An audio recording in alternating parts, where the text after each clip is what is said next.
Gear Mondays, the greatest Metal Gear podcast ever. I don't agree with you. Releasing on Monday, every Monday. How did you patch into my radio frequency? Stinks in here. Bad.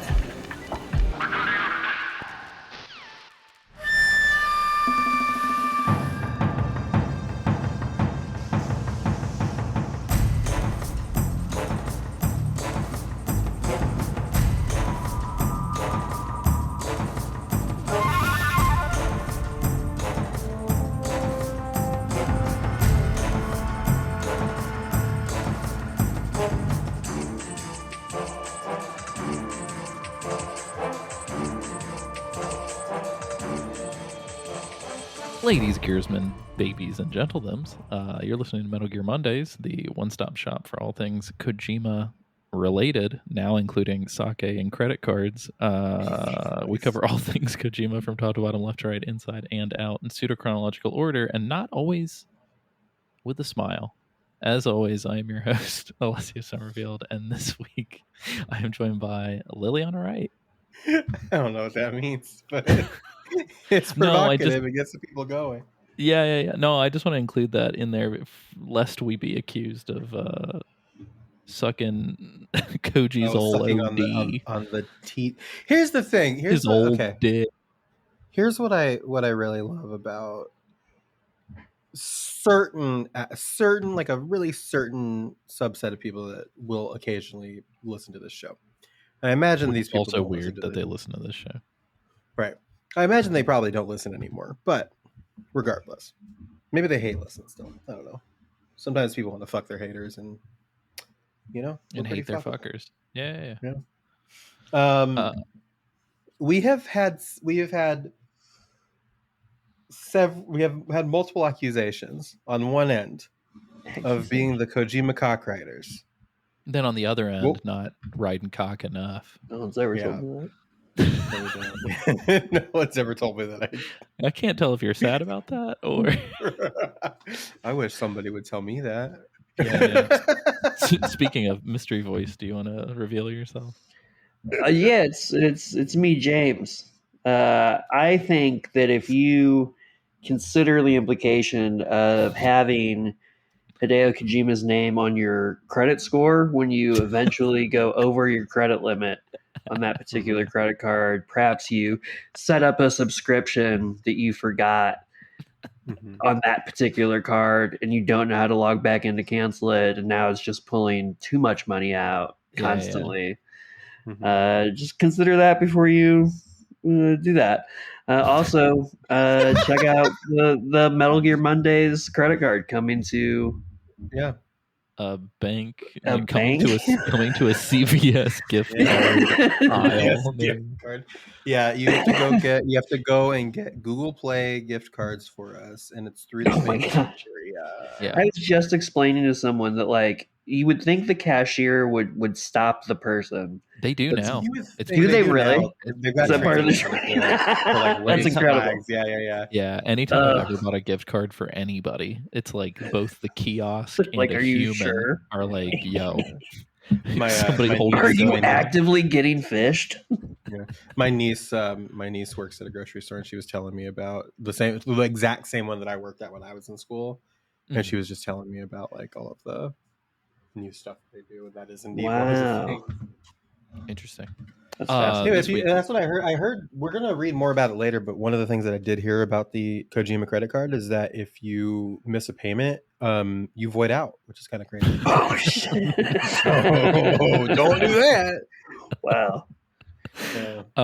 So this week, other than weird Kojima news, we are going to be covering the next section of Delta, and that is going to span from where we left off last time, where we killed the pain, and it's going to cover killing the fear and killing the end.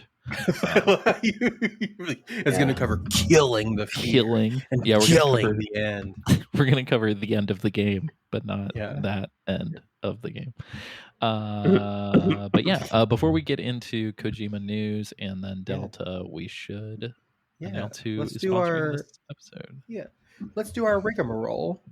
Yeah. Who's our sponsor, Alessia? Our sponsor for this episode is nope. I don't know why it just auto rolled to that. Jordan Scott. Thank you. Jordan Scott. Jordan Scott. If you want to Hey. be a sponsor of the show like Jordan Scott, you can go to patreon.com/Metal Gear Mondays.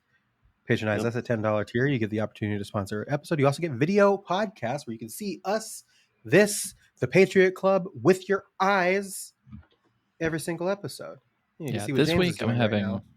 this week I'm having a weird, unfortunate situation where my camera seems to be running at 12 frames a second, and no matter what I did before we started recording, it will not get better. I'm going to blame macOS Tahoe. I should not have updated my operating system last night. Sorry about that, guys. But yeah, you get Patriot Club videos. You also get videos of the main podcast every single episode. $5 a month, you get the aforementioned Patriot Club, which is a podcast we do monthly with our mods, Chad and Nick. And we choose a different topic to talk about every month. We kick it to the listeners one month, and we kind of do a little one for us another month. It's very fun. And $1 a month gets you access to the Patreon and the Discord for the Patreon. Where you can come in and chat with us, chat with the other listeners of the show, and have a really grand old time. And free tier. Free tier. Sometimes we give you little treats on the free tier, which coming up here in a little bit, like I say, like a week and a half at this point when you're listening to this. We're going to be publishing. Has already happened. The freebie push will have already happened by the time you're listening to this. Cool. And by the time you're listening to this, on the free tier of Patreon, you will have the full uncut versions of our interviews with Cam Clark and Paul Eiding from That's incredible. Portland Retro Gaming Expo in 2024. And we're giving that to you for free. It was kind of wrapped into our like 3.5 hour long episode about PRGE before the show came back. But we're giving you the full episodes now because we are going to be going back to PRGE this year. Bop, bop, bop. So as you're listening to this, this is coming out on the week of the 29th, right, Alessia? Correct. So as you're hearing this, in about a little less than 3 weeks, we're going to be at PRGE in Portland, Oregon. The event is going to be from the 17th of October through the 19th of October. It's a really fun event, but we're going to be there because we're going to be hosting a panel with David Hayter, Paul Eiding, and I'm going to cover my mouth just in case they haven't announced it by this time, so you can do fun stuff with it. Well, but I'm hoping by the time this episode comes out, they will. I say go ahead and say it, and worst case, I'll block it. Bring it on. Yeah. We are going to be, so it's David, it's Paul, and it is Debbie Mae West. So we're going to be doing a fun little panel with those three folks. We're also going to be rolling deep with Chad and Nick are going to be there. Our listener Alex Hill is going to be there. James, are you going to be there? Who's going to be there? To be determined. We shall see. Maybe you saw me, maybe you didn't. You should try to be there because we have been offered, and we're still working out the details, but we have been offered a slot to do a live episode recording in front of an audience. And that episode will be covering Snake's Revenge. They're doing an NES specific show this year, and so to commemorate that, we are going to potentially have somebody on stage playing Snake's Revenge. Might be Nick, might be Chad, might be James, might be Isaac, while we talk about it. So bang bang. Yep. And we might be doing good chance we're doing a solo David panel a la our Cam panel from last year. So not very exciting, but we probably will be. Portland Retro Gaming Expo's Instagram has way more announcements than their website, and so I just want to shout out a couple. So the woman who voices Dahlia Gillespie from Silent Hill is going to be there. Okay. Mario's voice is going to be there. let me see, a whole bunch of just like random people. Hey, Lily, you remember we saw this man already. Grant Kirkhope, the composer of GoldenEye 007, Perfect Dark, Donkey Kong 64, etc., will also be there. Oh wow, Grant Kirkhope's going to be there. The last time we saw Grant Kirkhope was when we also saw Kay and Gary from Watch Out for Fireballs, and they're also going to be there. Yeah, exactly. That's pretty cool. It's gonna be a lot of fun. Yeah, gotta be there. So They actually fighting game announced tournament. Grant Kirkhope twice. Oh, nice. Are you gonna do the fighting game tournament? I might. That sounds pretty cool. The Portland Animal Rescue Connection is gonna be there, so you can go pet kittens. Nice. Oh, that's sick. But yeah, They had a gonna be llama really good last year, so if you are going to be there, do us a huge solid and send us an email at contact@metalgearmondays.com. We would love to. We're not doing like a formal meetup just because we don't know how many people are going to be present. We know we're going to have like probably around like 8 people ish if some of the folks that we hung out with last time are coming back, maybe closer to like 10, but 10 people isn't enough for us to like make a reservation somewhere to like book a room. So we're probably just gonna hang, so just reach out to us. Maybe we can all go get dinner one night. It'll be a good time. Where you at? Hit us up, Kyle. We know you're there. So Kyle, yeah, we know you're there. Come hit us up in Portland. Lily, do you want to go into what you saw last night in Beyond the Strand? 皆さんこんにちは、小島です。本日付で独立スタジオを立ち上げました。その最初のプロジェクトをプレイステーションと始めたいと思っています。ありがとうございます。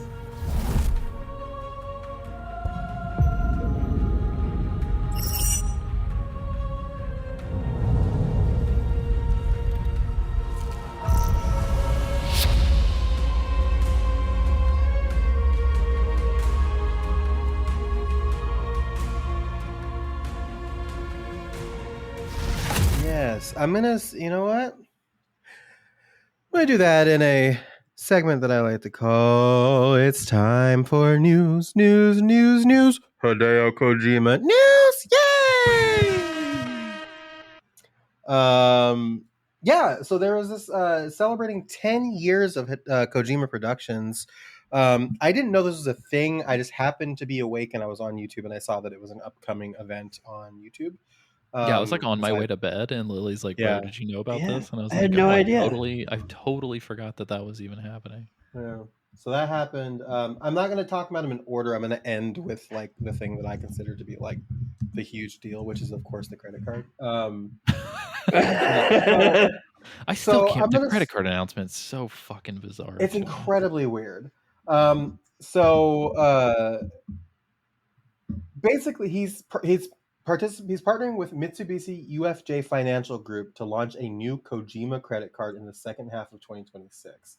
MUFG will offer a credit card that will give users points based on spending that they can use to exchange for merchandise and other goods and Kojima-related items. So your rewards points are for Kojima-related items. I'm not gonna lie, like if you're listening to this and you're this person, I like no shade, but like the idea of having a credit card that accrues points that's not for like some sort of adult thing, like whether it's air travel or cash back or something, it just feels so stupid to me. Like it's a waste of money is what it feels like. It does feel like a waste of money, although Microsoft and Sony each have an Xbox and a PlayStation credit card. I know. That's what I mean. It's like I do know people who have that, and so maybe if you're making enough purchases, like to make it worth your while, I could see that, or using it just for game purchases or something. Well, I could even see that because it's just like you get the points and you can redeem it because like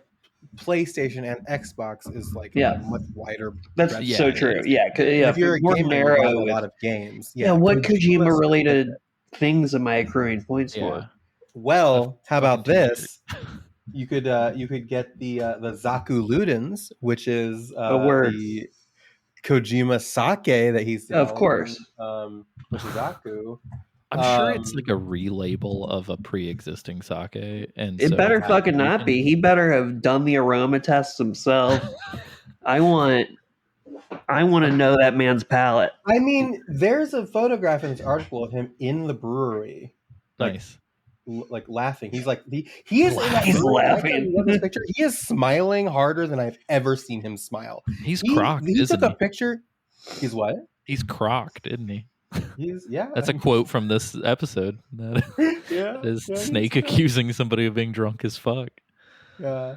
Because he's cheesing. Like he took a picture with what he is described as his god George Miller at this event and was not smiling anywhere close to Oh, I this. saw that. Oh, interesting. His boyfriend Jeff Keighley Tarman. wasn't smiling that much. Yeah, Tarman. The will- body of Tarman, not the voice. Oh my god, yeah. Why wasn't Jeff Keighley in I don't Death know. Stranding? He was in the original. Oh right, he was a hologram, Yeah, right? yeah. Like a- I yeah. last thing on credit cards. I do think, even though this is really obnoxious, and I would not do it personally just because of the headache. I do think that like the pro tip on credit cards is to have like 5 of them for different purposes Yeah. and just max out the fucking points and min max like a Mhm. crazy person. Yeah. But that's a lot of fucking work, and you It is got to a lot stay of on fucking top of work. it. Always will pay say- your credit card bill every month. Yes. Just Yeah. a pro tip from Well- Metal Gear Monday. Yeah, please pay your credit card bill every month. It's important. It was actually really funny because the president of this bank came out and was talking about how much he loves Kojima and his games, and they were talking about like it was like when I was developing Kojima Productions, I was by myself and nobody wanted to give me money, and this guy took a chance on me because he Oh, liked my interesting. games. I And now wonder if the part of guy- that chance he took was you gotta pay it forward. yeah, maybe. Yeah. But yeah, so that's the card, and then the Ludens. There's 2 bottles of sake. There's Zaku Luden's Junmai Ginjo, which has a fresh apple-like aroma and sharp acidity. And it's got the bottles are really pretty. It's got a black label with Ludens on it. Features that's the Kojima premium Productions- grade Japanese Yes, that's the sake. premium one. Yeah, The design of its bottle pure features- rice. The Kojima Productions logo rendered in the style of Ise Katagami, a traditional craft of paper stencil dyeing that has its origins in the Muromachi period. And then we have the signature Junmai Daiginjo, which is made from 35% polished Yamada Nishiki rice grown in the Mie prefecture. This bottle features a new original piece of artwork that was created by the legendary Kojima Productions art director Yoji Shinkawa. Created using Did they price the bottles on the? They did. I'll get to that. Yeah. Created using a Suzuka Sumi, a traditional high-quality ink that is also a specialty of the Mie prefecture. The Junmai Ginjo is priced at 4,400 yen, approximately $27 US. That's not bad at all. The premium Junmai Daiginjo is priced at 22,000, which is 148. So that's also not Gotcha. bad for a really high-quality sake. I'm pretty sure. Yeah. Okay. True. True. yeah. All right. Maybe he's not being a doofus with his. So 27 for the. Yeah. The- Also, where the fuck are you gonna Kojima. find it though? I'm sure you have to like fucking mail order it, and if you live in the States, watch out Yeah. because the tariffs right now are fucking crazy. Wow, that's a Uh, great point. I have been reading, so I just recently bought a whole bunch of like Japanese fucking old video game stuff, and Yeah, I good fucking specifically had to buy it from like US sellers just Oh, because sure, like yeah. I was reading online, people have been posting screenshots too of like ordering like $70 worth of shit from Japan and then getting hit with like a $200 customs bill a week later, and I'm like, no, thank you. Yeah. So anyway, be careful if you're ordering things online. They also talked about the president of Niantic came out on stage to talk about Love them. Beyond the Strand, which is a collaboration Kojima Productions is doing with Niantic using their like That name using sounds Kojima familiar. story. Let us know. Yeah, well, I'll get to it. I've been making this joke pretty regularly. But yeah, they're using geospatial AI technology to transform how people and machines understand and interact with the physical world. I kind of checked out because like around People this and time, like, machines. yeah, he's been like they were talking about like AI and all this other stuff. Are they feeding all of this fucking geographic data and 100%. user data to a fucking AI model? It's fucking 100%. yeah. You Palantir shit. You know that's what they're doing. Yeah. The thing that's absolutely. fucked up about They were all already of this, doing, there's already evidence of them doing that with Pokemon Go. Yeah. Oh, yeah, That's true. Yeah. I am gonna say, and this kind of sucks. And if you are pro this and you're gonna be annoyed by what we're about to say, whatever. Whatever. It's really Come at me. irritating that Kojima, who is publicly on record been like anti-AI and pro like human art, and then also within his fucking game that just came out is like anti-AI. Yeah. It seemed Yeah. like at a certain point in the presentation it was all like AI dick sucking. It was really weird because they had a panel and it was George Miller, Guillermo del Toro, Mamoru Oshii, who is Pizza Chef from Death Stranding 2. Hell yeah. And then Hideo, God damn. run by Jeff Keighley. God damn. God damn. And literally the whole thing was them talking about how like, well, sometimes AI can be dangerous, but it's just about how we use it, and it could be good for whatever. And Is people APAS in the room right now? Could you? Yeah. There's just like no like good ethical use of AI. Just There's like no the energy escaping it either. cost. Oh yeah, that's the problem. Is like the genie's out of the bottle on it to a degree. Well, every Like, fucking website ugh. you go to now just automatically starts doing AI stuff. And Yeah. I'm like, can Google, we not drain literally. the ocean so that I can order my fucking dog food, please? Yeah. My refrigerator doesn't need AI, and yet mine doesn't. But yeah, so he's doing something with Niantic. I kind of checked out towards the end of the presentation. I just started calling it Death Stranding Go. It's also a weird property to do that with, personally. it's super. It's kind of a frightening property to do it with. Yeah. Like, am I going to be taking my dog for a walk and I'm going to get attacked by a whale? You're gonna void out just like if you go over your credit line. Then I'm going out of order, but he also announced they talked about the A24. A27. Yeah, what the fuck? The A24 movie a little bit. They had the director come out and talk about it a little bit, but they didn't really reveal. Who's directing it? It's cool that it's still going. The guy who directed that movie Pig. Nicolas nice. Cage movie. Yeah, That's right. Yeah. That was I like that movie a lot, and he directed the Quiet Place prequel. With, Oh, Quinn and yeah. Lupita Nyong'o, yeah. Nice. But they talked about that a little bit, and then they announced this animation called Death Stranding Mosquito, which looks really cool. Alessio, you called it out in Discord. It looks like the Animatrix, like what was the one? It looks like Kid's Story or World Record, especially in World Record when the runner starts fucking breaking the sound barrier and the animation gets fucking crazy. Fucking muscles start exploding. And yeah. Also, just like fucking plug for the Animatrix real quick. Like, I'm not a if huge you haven't seen Matrix. The Animatrix, you need to watch the Animatrix. I'm not a huge Matrix person, but the Animatrix might be like one of the best anthology things I have ever seen. So like if you like Cowboy Bebop, if you like Cowboy Bebop, Shinichiro Watanabe did 2 of them, and they're short films. So it's a collection of like anime short films. Sick. Also the second Renaissance Part 1 and Part 2, which like sets the scene for like why the Matrix story happened, is like fucking exquisite. Like, I'm checking this out, and I'll tell anybody listening, I've never received a bad recommendation for either of these two. It's never happened. So if you're hearing a recommendation, fucking check it out. That's good. I don't know. It might be on HBO Max, I think. If it's not, everything's free somewhere, allegedly.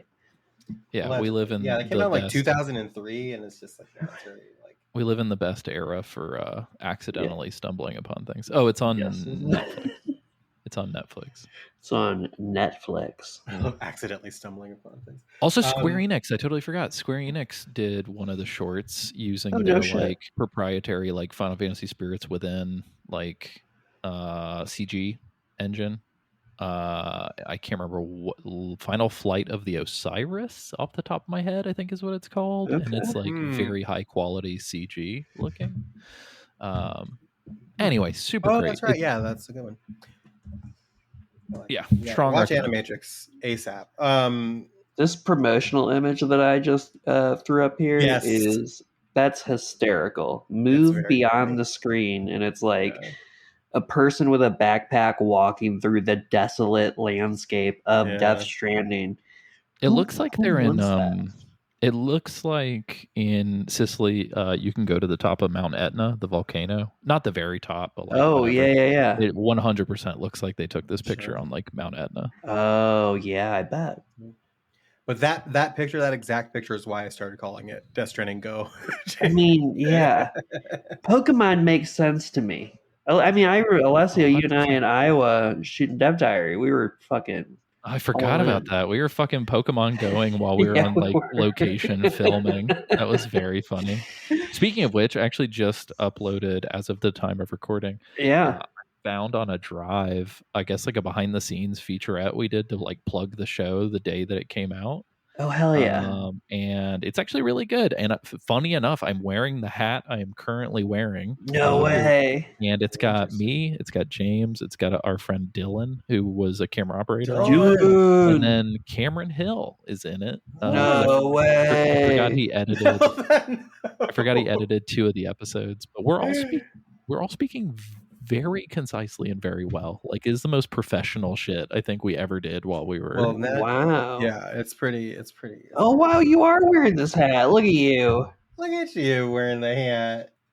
Anyway, little you guys guy. can check it out, Look at that little guy. youtube.com/@ Alessio made that. Also, a European friend of mine called the @ symbol the snail, and I can't unsee it. Huh.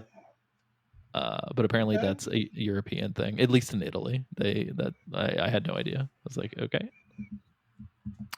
But I guess the last piece of news. No, there's more. I'm not done talking about Oh, shit. Mosquito. Oh, that's right. There's 2 more. I forgot. Outside of Yeah. the mosquito. So Mosquito, it's an animation set in the Death Stranding universe. It's titled Mosquito. It's a working title, they said, because the main character has this like weird like tar appendage coming out of his mouth, and I like to read this chest burster. a little bit, yeah. And I'd like to read this direct quote from Hideo Kojima. The character is going to suck something. He's going to suck something he is. really important. It's not blood. So thank you, Kojima, for that. It looks really cool. It's Norman Reedus' dick. Yeah, it Gotta be. It is being directed. I had it here just a second ago. Yes, it's directed by Hiroshi Miyamoto, who directed he directed several of the Pretty Cure movies, and he also directed Sonic Generations, like the game. Whoa. So that's kind of crazy. It was a good game, right? Actually, yeah, it's like surprisingly a it's, good it's Sonic one game. of the it's one of the better Sonic games, yeah. And it's being written by Aaron Guzikowski, who wrote what is that the Raised by Wolves Oh, interesting. show that came out a few years ago. So Nice. It's cool that like every single one of these, including like the kind of bullshit things, involve like really good people. So like I Yeah. will give that Yeah. to Kojima. Like, good job. then we move on to Fizzant. So not a ton of news on Fizzant. He did reveal a very cool looking poster that has Super sick. Has a man in a sneaking suit. His face kind of looks like Eddie Redmayne. If I had, He's to got like a guess. big boss Oh. trench coat thing Yeah. going on. and a Does solid have a snake trench coat. sneaking suit underneath it, which is really cool. The tagline is "Here comes the feeling." I fucking love that tagline. Here comes the Um, feeling. It's also interesting too because at the bottom it says working title. So I'll be Yeah. curious if Isn't It is the changes. final title. They didn't reveal any of the characters, like what the names of the characters are, nor do they reveal who the main character is going to be. But they announced 3 people that are going to be in it. Charlie Fraser, who is in, she's a model, but she was in Furiosa and Anyone But You. Okay. Ma Dong-suk, Don Lee, who is in Death Stranding, the big dude at one of the not cities. He was the creepy Oh, the guy. punching guy? Oh. Yeah, the punching guy. Yeah. He was in Train to Busan and Eternals and like all those. He's Yeah. he's going to be in it. And then Minami Hamabe, who Kojima said he wanted to work with a lot. She played what's her name? Noriko, I think her name is, or Noriko in Godzilla -1, the main Nice. original Okay. character. Nice. Man, he should so have that's- fucking cast my favorite Japanese actress, Sakura Ando, because she was in Godzilla -1 as well, and she is so good. Still could. Strong plug for Shoplifters. If you guys have not seen it, that is a wonderful Japanese film. We're Strong dripping plug in for recommendations. Oh, Strong plug for 100%. shoplifting as well. Just Just the it's your- concept. Yeah. Yeah, you know. Especially at like a big You- box store, like fuck corporations. You can't hurt corporations. They're not people. They also already insured all their products, so go steal those Slim Jims. Fuck it. Yeah. And then what I would consider the kind of like main event, which was like the first announcement basically, but I would consider like the most meaty thing we got. Very was, fucking cool.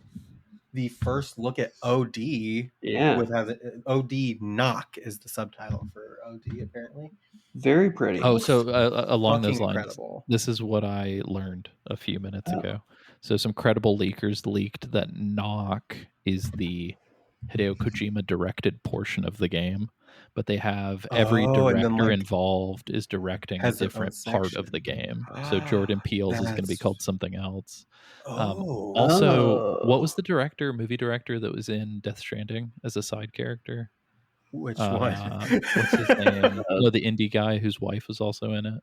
Mike Flanagan? Oh, Nicholas. Yeah, Mike Flanagan. Mike Flanagan. Oh, Mike. Flanagan. Mike Flanagan is a bad liar, and apparently the leaker said that Mike Flanagan revealed that A, he's doing one, and B, he revealed another name, and the guy did not share that name because he couldn't corroborate it.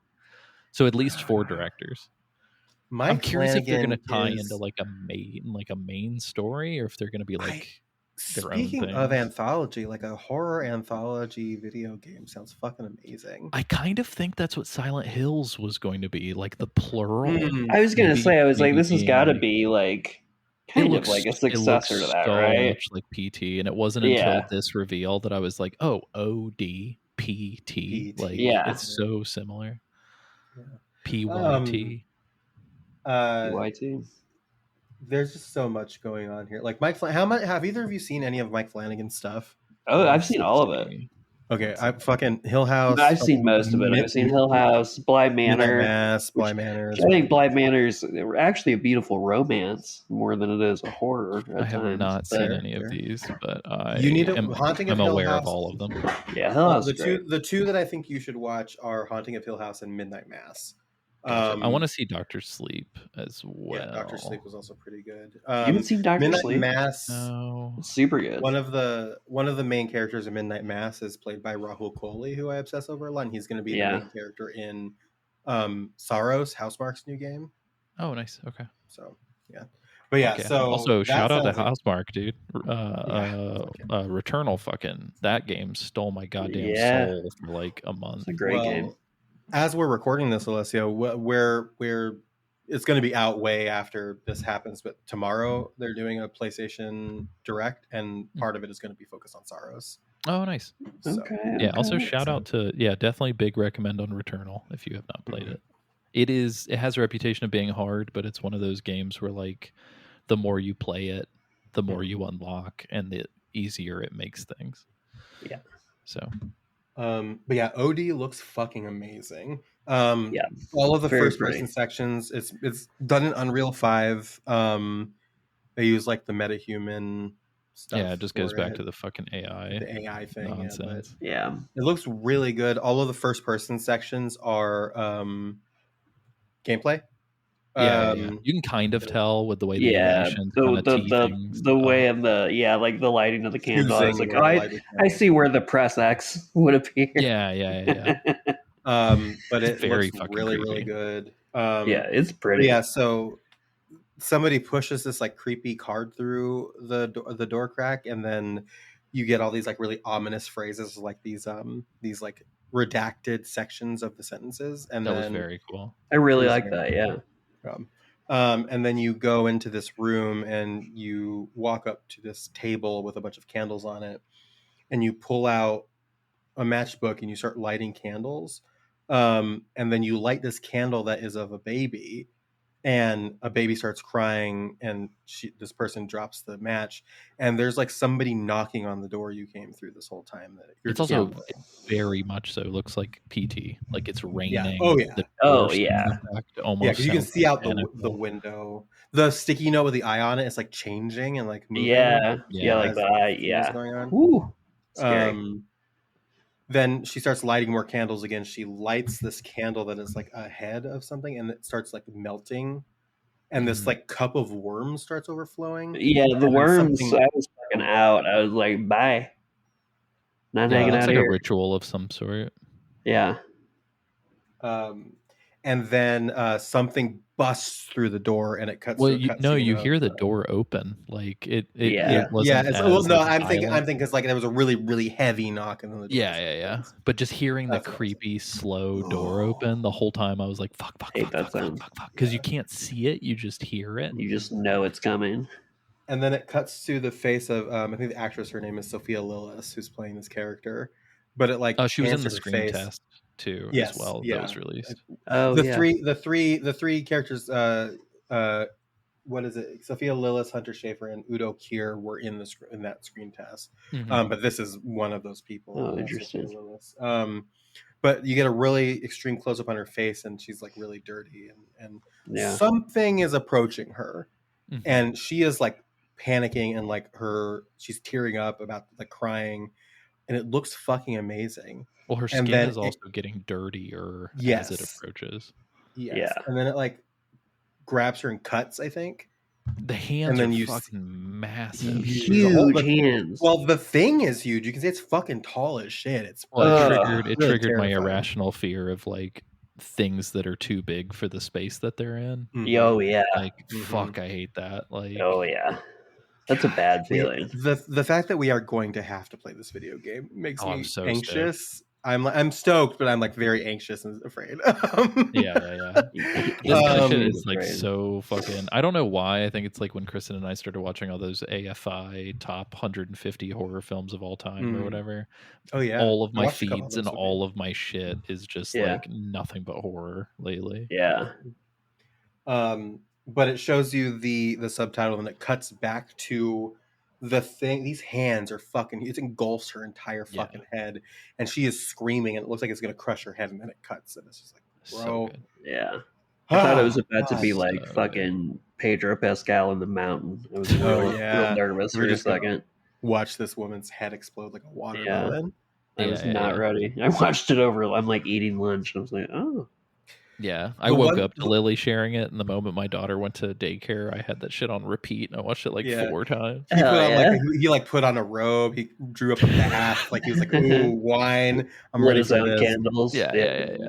The one thing I do want to say before we move on from this event, overall pretty cool. There were some Yeah, downer good times. things, but it was not like a nothing burger like I thought it was gonna be. I Yeah. definitely thought it was That- going to be before I went to yeah. bed. So that's pretty cool.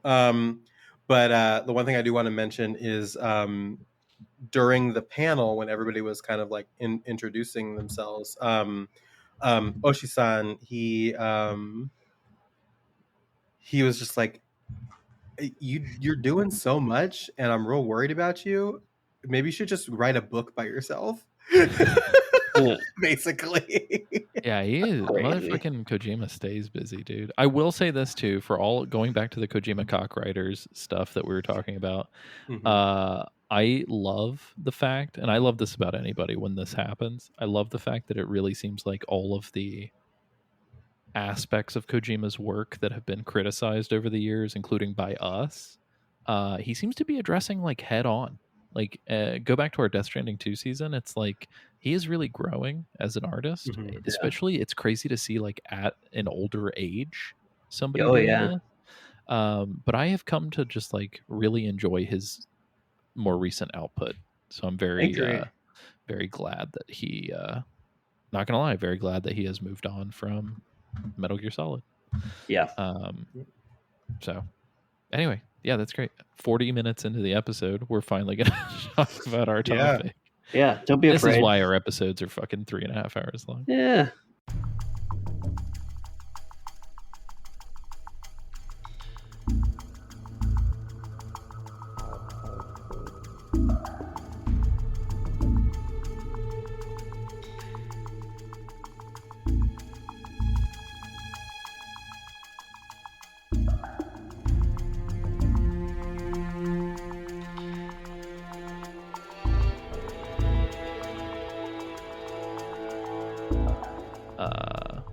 all semi-related, right? No, 100%, 100%.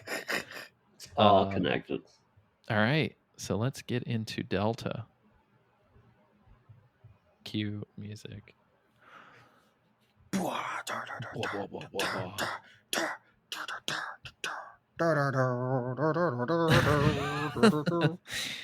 So if you recall, last episode, we killed a in our defense, I think all three of us tranquilized, and then this man committed suicide. Yes. The pain. The exquisite pain. The That's the thing that I love about these. Beekeeper.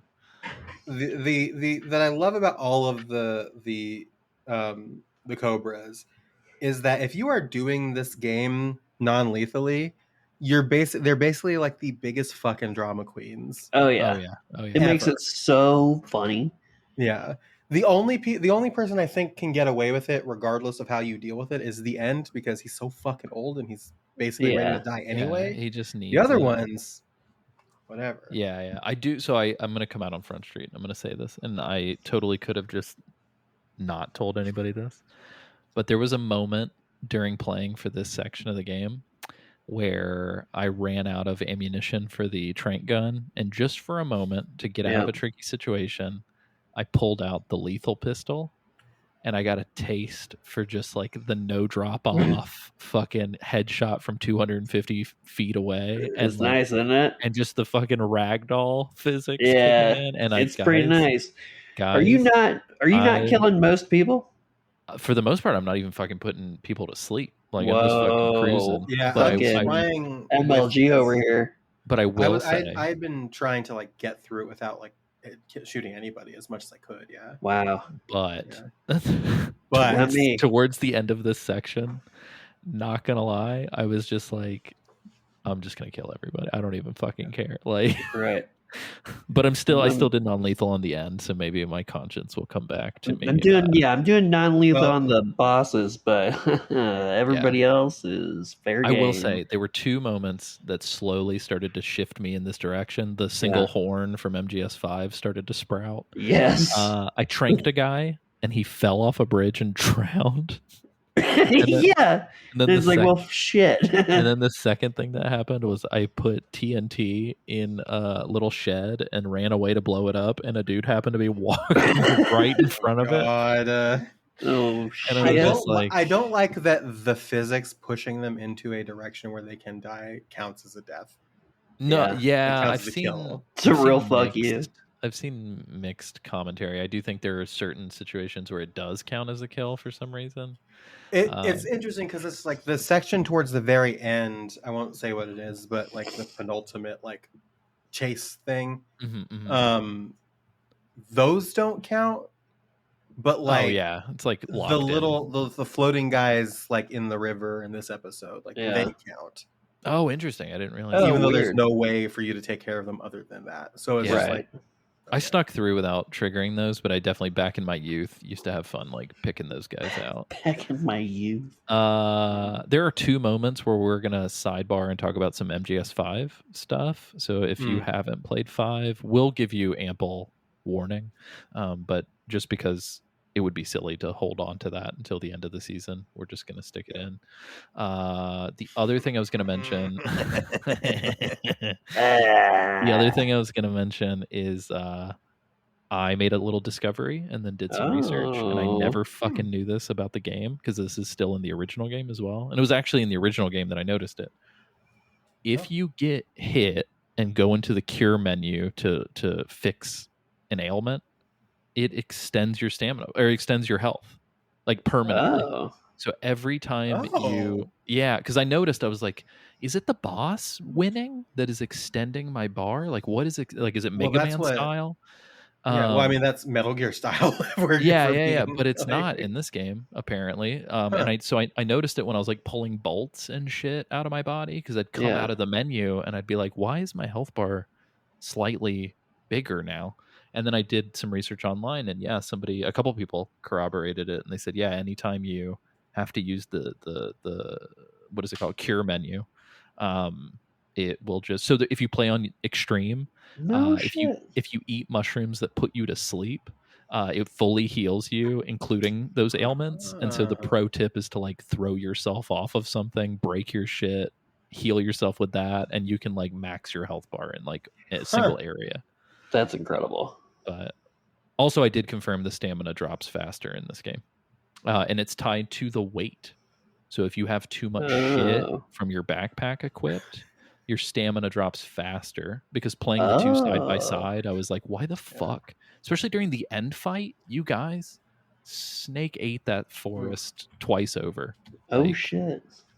The stamina was dropping so fast, like to the point where I thought I had like leeches or like poison. Yeah. Like, what is fucking happening? Oh damn. There's too much fucking shit on me. I can't.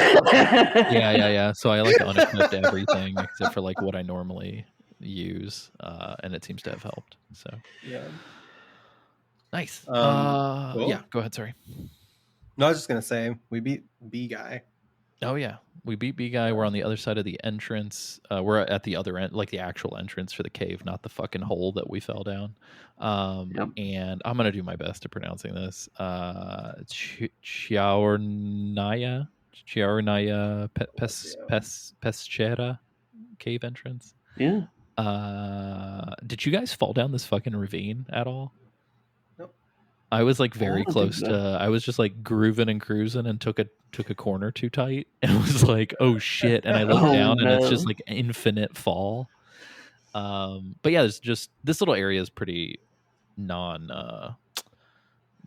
what the hell's the word? Nondescript. Yeah. Yeah. There's Yeah. bats. No, Not a lot happening. Yeah. Yeah. There is some We're C4 cruising. booby trapped ammo, which is fucking hilarious. It felt like a Dark Souls fuck you because I was Oh, like, that's funny. yeah, there's like nothing else going on. I don't And think you I just caught turn the that. corner and I got fucking hit with some C4.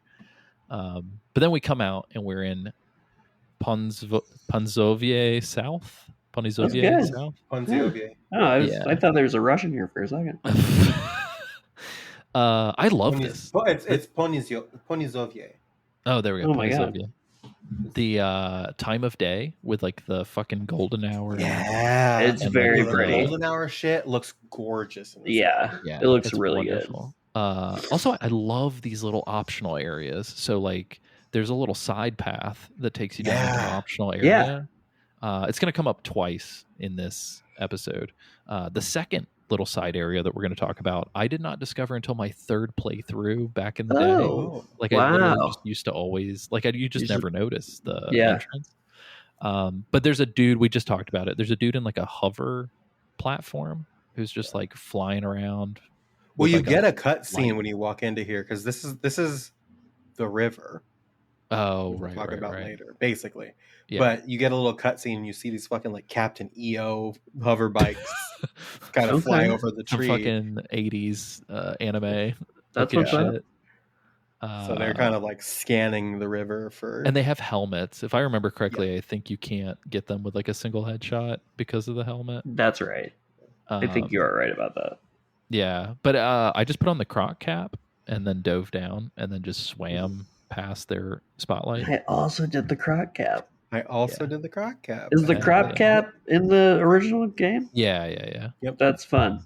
Uh, I like that. It feels like the best way to deal with it too, because like I don't really know how you're supposed to Yeah. like sneak around because those fucking floodlights take up most of the river. Big yeah, time. yeah. So that's how I've always done it. Is fucking Yeah. croc capping it. Also, you move so fucking slow unless you dive. Yeah. It's a especially pain. in that little optional area. I guess because the water is not knee high, it's like a little higher, and so Mhm. you're like fucking tiptoeing. Like, but this little optional area to the side is called. I think it's still part of the shit. Yeah, I didn't label it. It's Ponizovier West. Oh yeah, West, West. yeah. Sorry. This is the one area where you can get the SVD. We Yes. did get it during the Snake Eater or during the Virtuous mission, but now Yeah. this is where you have to get it. And you do need to get this right now if you want to try some shit that we'll be Oh, talking yeah. about shortly. I I definitely don't know tried if you it. knew about this, James, but we've got some fun shit to talk about. Yeah, I think I know what's coming. I'm excited. This is where I accidentally detonated a man in this section. A man, what were a bomb? I will say this was the first time playing the game, especially in some upcoming areas, where I definitely noticed the fruits of my labor with blowing up all these warehouses. Yeah, because they get really fucking hungry. tweaked out if you do this consistently. Yeah. Like I was in an area that we're gonna get to, and when you have to backtrack back, it was like all 5 dudes in the area were just like, I'm so fucking hungry. It's the thing that gets me back because like the timing of it is so funny because it's like they're dogs because you feed your dog and then 5 minutes after the dog wolfs their food, they act like they've never had fed, ever. And that's what the guards in this game act like when you blow up the food store. It's like, I did this 5 seconds ago. Calm down. Yeah. I feel like with how much Snake's stomach rumbles, he acts that way too, though. Yeah. My favorite thing Bunch is of babies out here. when they're hungry, you could literally throw anything, and they'll be like, "Oh, what's this shit-covered poison mushroom?" And then Gobble, they gobble. get sick and run away. Also, if you blow up the ammo storage things, if they come after you and they're shooting, they like run out of ammo super fast. That's so funny. Yeah, which is great. This was that mechanic was in the original, yeah. Yeah. I think until this playthrough, I never interacted with that. I've never. Oh, interesting. I don't even know how I found out. I think it was the area with the stationary guns and the helicopter before the ocelot I think fight. that's the first place you can do it. Yeah, I think as a kid I was like TNT. I was very shitty at the stealth as a kid, and so I just remember like there being some sort of shootout that happened, and then I think something got blown up, and I saw that the building like becomes like charred and different looking, and so I think that's what tipped me off. I played the fuck out of this game as a kid. The inquisitiveness of children. Let me ask you a question. Lucio. With your observational skills, were you fed Tylenol as a child? Oh no. We'll leave that alone. Let's move on. Yeah. I will say, Kristen, the only thing pregnant women can take for fucking pain is Tylenol. So they're just set up for failure. Yeah. I gotta tell you, Kristen had a lot of it in the hospital after she gave birth. I'll just say Tylenol was invented in the 50s. Autism was discovered in 1911. So also, I'm pretty sure Johnson & Johnson can sue for what's happening. I So think so. not that it's going to fucking lead to anything. Anyway, that was our political current events for the episode. This, I will say, playing this time, and I don't know if it's the new engine or what, but it's specifically a little area we're going to get to here in a little bit. This has never felt more like a 3D Metal Gear 1 feeling game to me than like this time for some reason. Like it feels very old school, like older than PS2 old school. I was going to bring this up, I think later, I can't remember, but like it feels the sections feel like little dioramas. Like I don't know how to explain it. That's a good way of putting it. It's just like somebody has crafted like a military base in a shoebox, and they have their little action figure running through the little shoebox, and then they have another shoebox for the night. It just kind of feels. That's what makes it feel like that NES style to me. Yeah. Yes. I and I mean that complimentary. That's not like or MSX style. Sorry. Yeah, it reminds me as a compliment for sure. I remember growing up when my dad would have me on the Sega Genesis. We'd be playing like fucking like Kid Chameleon or like Sonic or something. Nice. And every like stage, he would call them like a different board.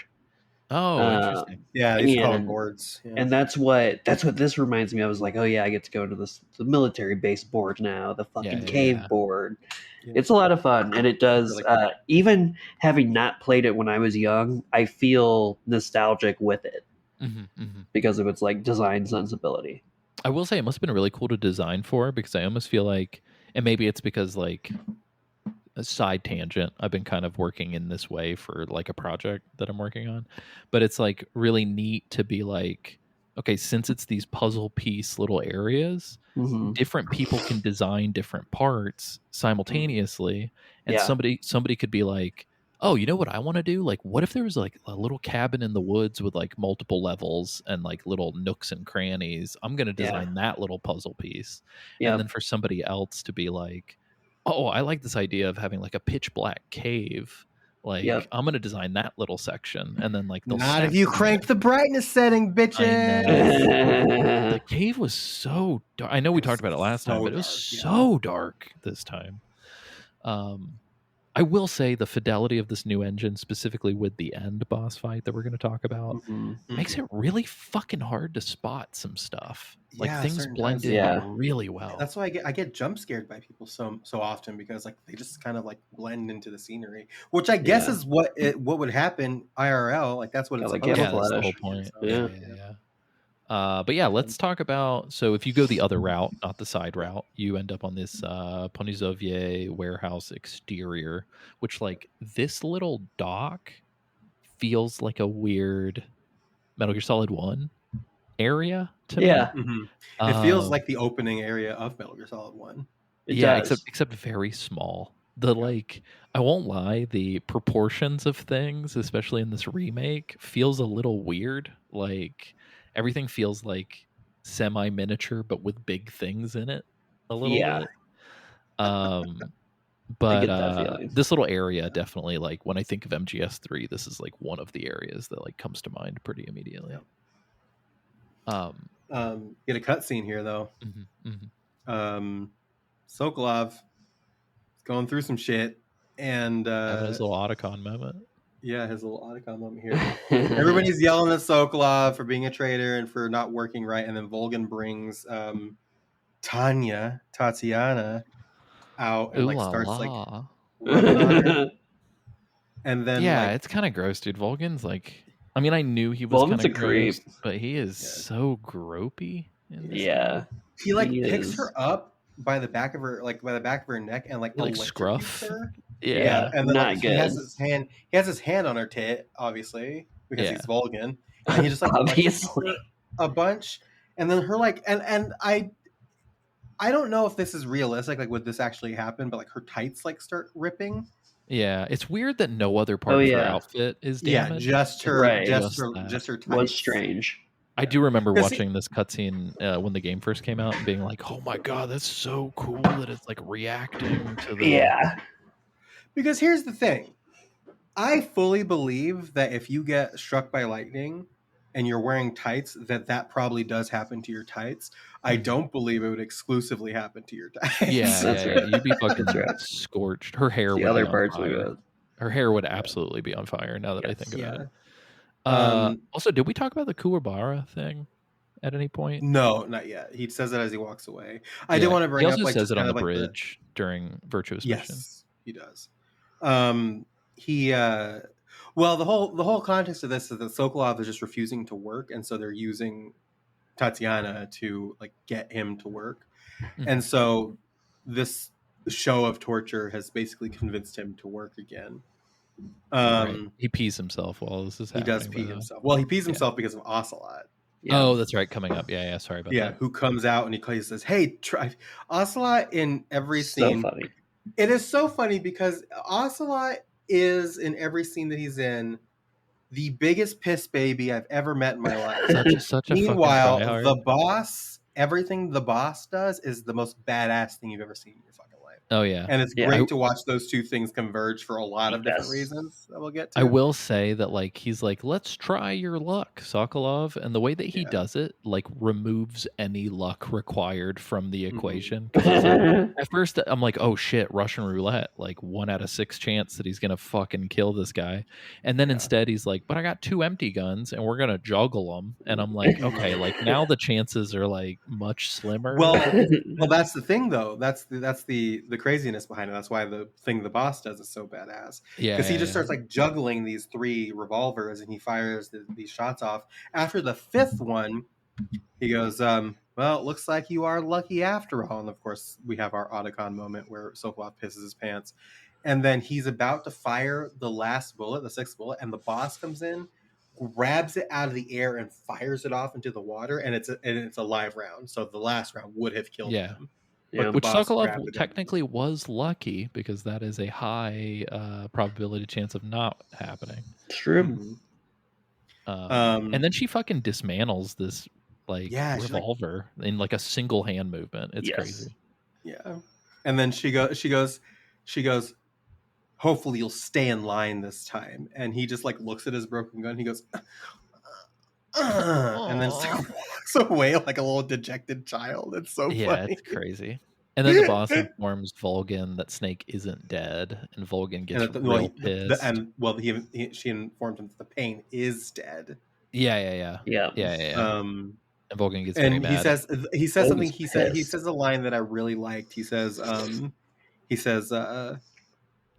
he may be a child, but he's still one of yours. Yeah. Which I thought was really cool. It's a cool line.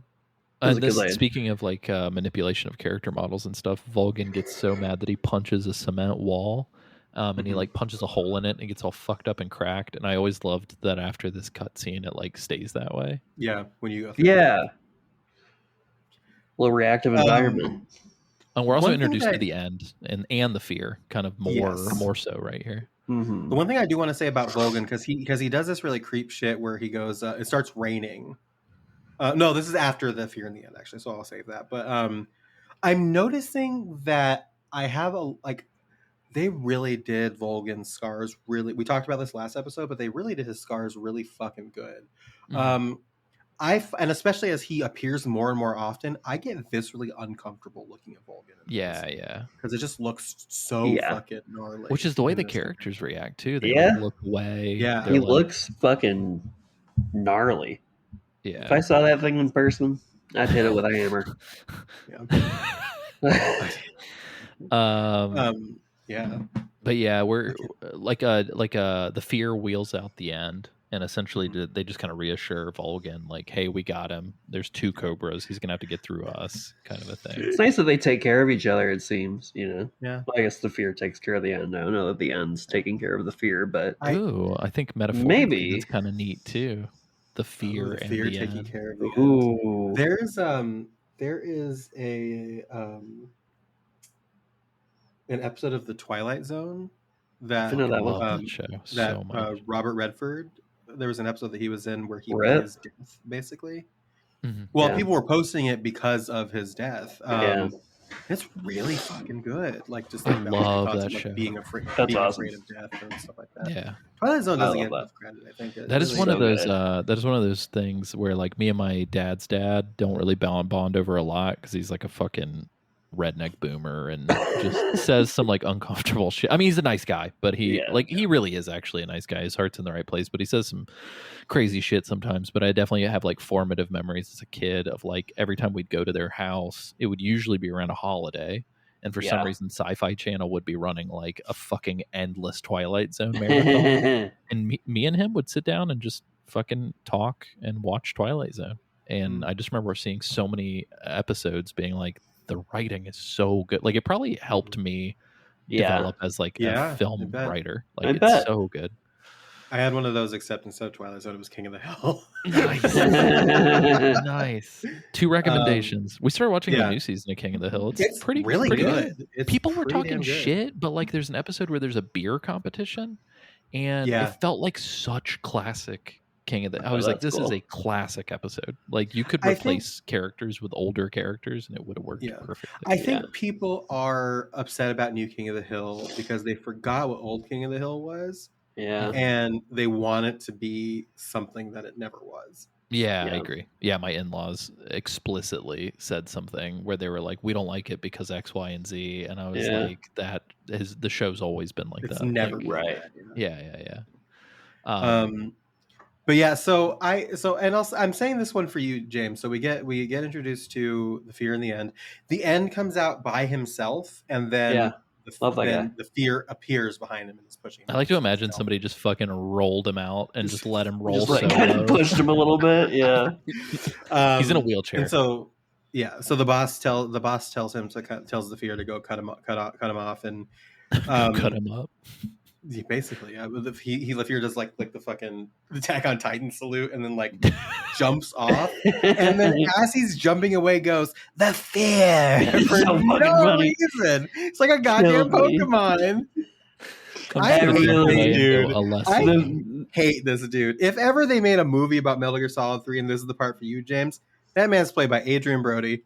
100%. Wow, yeah. Looks like him. I would love. They modeled, I swear to Christ, they modeled him off of Joe Perry from Aerosmith. They look so similar. Yeah. It's actually really funny to think about, because I never think about Joe Perry without that really long like hair that's kind of in his face. So yeah. Yeah, imagine Joe Perry Um, with a receding hairline I and can like see a it. silver lightning Yeah. bolt in his I hair. see that. Yeah. He's a scary dude. The Yeah. Fear. Yeah, he's nasty. He's to chill the fuck out. And then Volgan's like basically to this like, is he good? Basically, and the boss is I like, did appreciate that. I feel like we talked about that in like the Death Stranding season, where it's like I just want someone to comment and be like, "That was weird, right?" Yeah, I feel like Volgan is Volgan definitely gives that me guy. that. Yeah, yeah. For as weird as Volgan is with Yeah. his mysterious lightning power, he is also kind of that guy. Yeah, He's like, is he gonna be all right? And the boss is takes just one like, to know one. yeah, he's saving his energy. And I love the way she delivers this line. And I promised that I wouldn't do this very often. But Alessio, if you can cue her saying he's dead here, He's dead. oh yeah. because the way that she says he's dead is just so like normally he's dead. It's just so Yeah, like it yeah. cracked me up so bad. I love that. There's That was another very line funny. later on that I'm absolutely gonna cut in. It's just like the silliest shit in the whole wide world. Yeah. But yeah, so very good, very good. And then Volgan is like, okay, well, let's get after him. And then it starts raining, and the boss is like, the sorrow, is that you? And you can do like a little like L1 Yeah. view. And Is the see- R1 holding for you guys hypersensitive? Maybe it's because I used the right stick instead of the left stick, but like I was trying to look at the sorrow who was hanging out It behind the darts boss, around and really holy fast. fuck, I was just like, whoa, Yeah. whoa, and I'm just Yeah, like, it darts around pretty fast. Yeah. yeah. Um, Quick thing about the end too. So he is dead because he is conserving all of his energy for killing Snake later, which I think is funny that he's just like in stasis until they have to. And how he's doing that, this is where we're taking a patented MGS5 break. V has come too. So listen away for the next like 5-10 minutes. The parasites.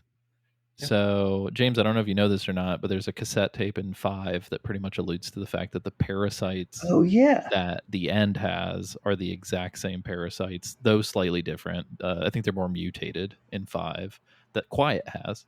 Okay. So that's why they have Okay. like similar. I was wondering because in like one of the cutscenes they mentioned like the photosynthesis thing about the end, and I was like, oh shit, is that? But he's not like. Why does she have? But to be he's covered in clothes. Yeah. No, so Why isn't this old man naked? The explanation that I've seen, and somebody in I the would Discord love asked this Naked the question End. too. That would be so funny. Listen, I called for Naked the End 2 episodes ago, I think. So Fuck it's totally fine. The reason that I've seen is that if you remember in the beginning of 5, she's wearing a suit, and because she gets burned, her skin doesn't like her body can't absorb Oh, sure. sunlight as effectively with clothes on. So she has to Kojima stretched real hard for that. Also, Yeah, let it be real known hard. that not only did they scan in Stephanie Houston for that role, they 100% increased that woman's bust size. So, like, Kojima, you're just being a fucking just pull a Yoko Taro and tell us that that's what you're doing. Like, I would have more respect for you if you just said that you wanted a hot lady in your game.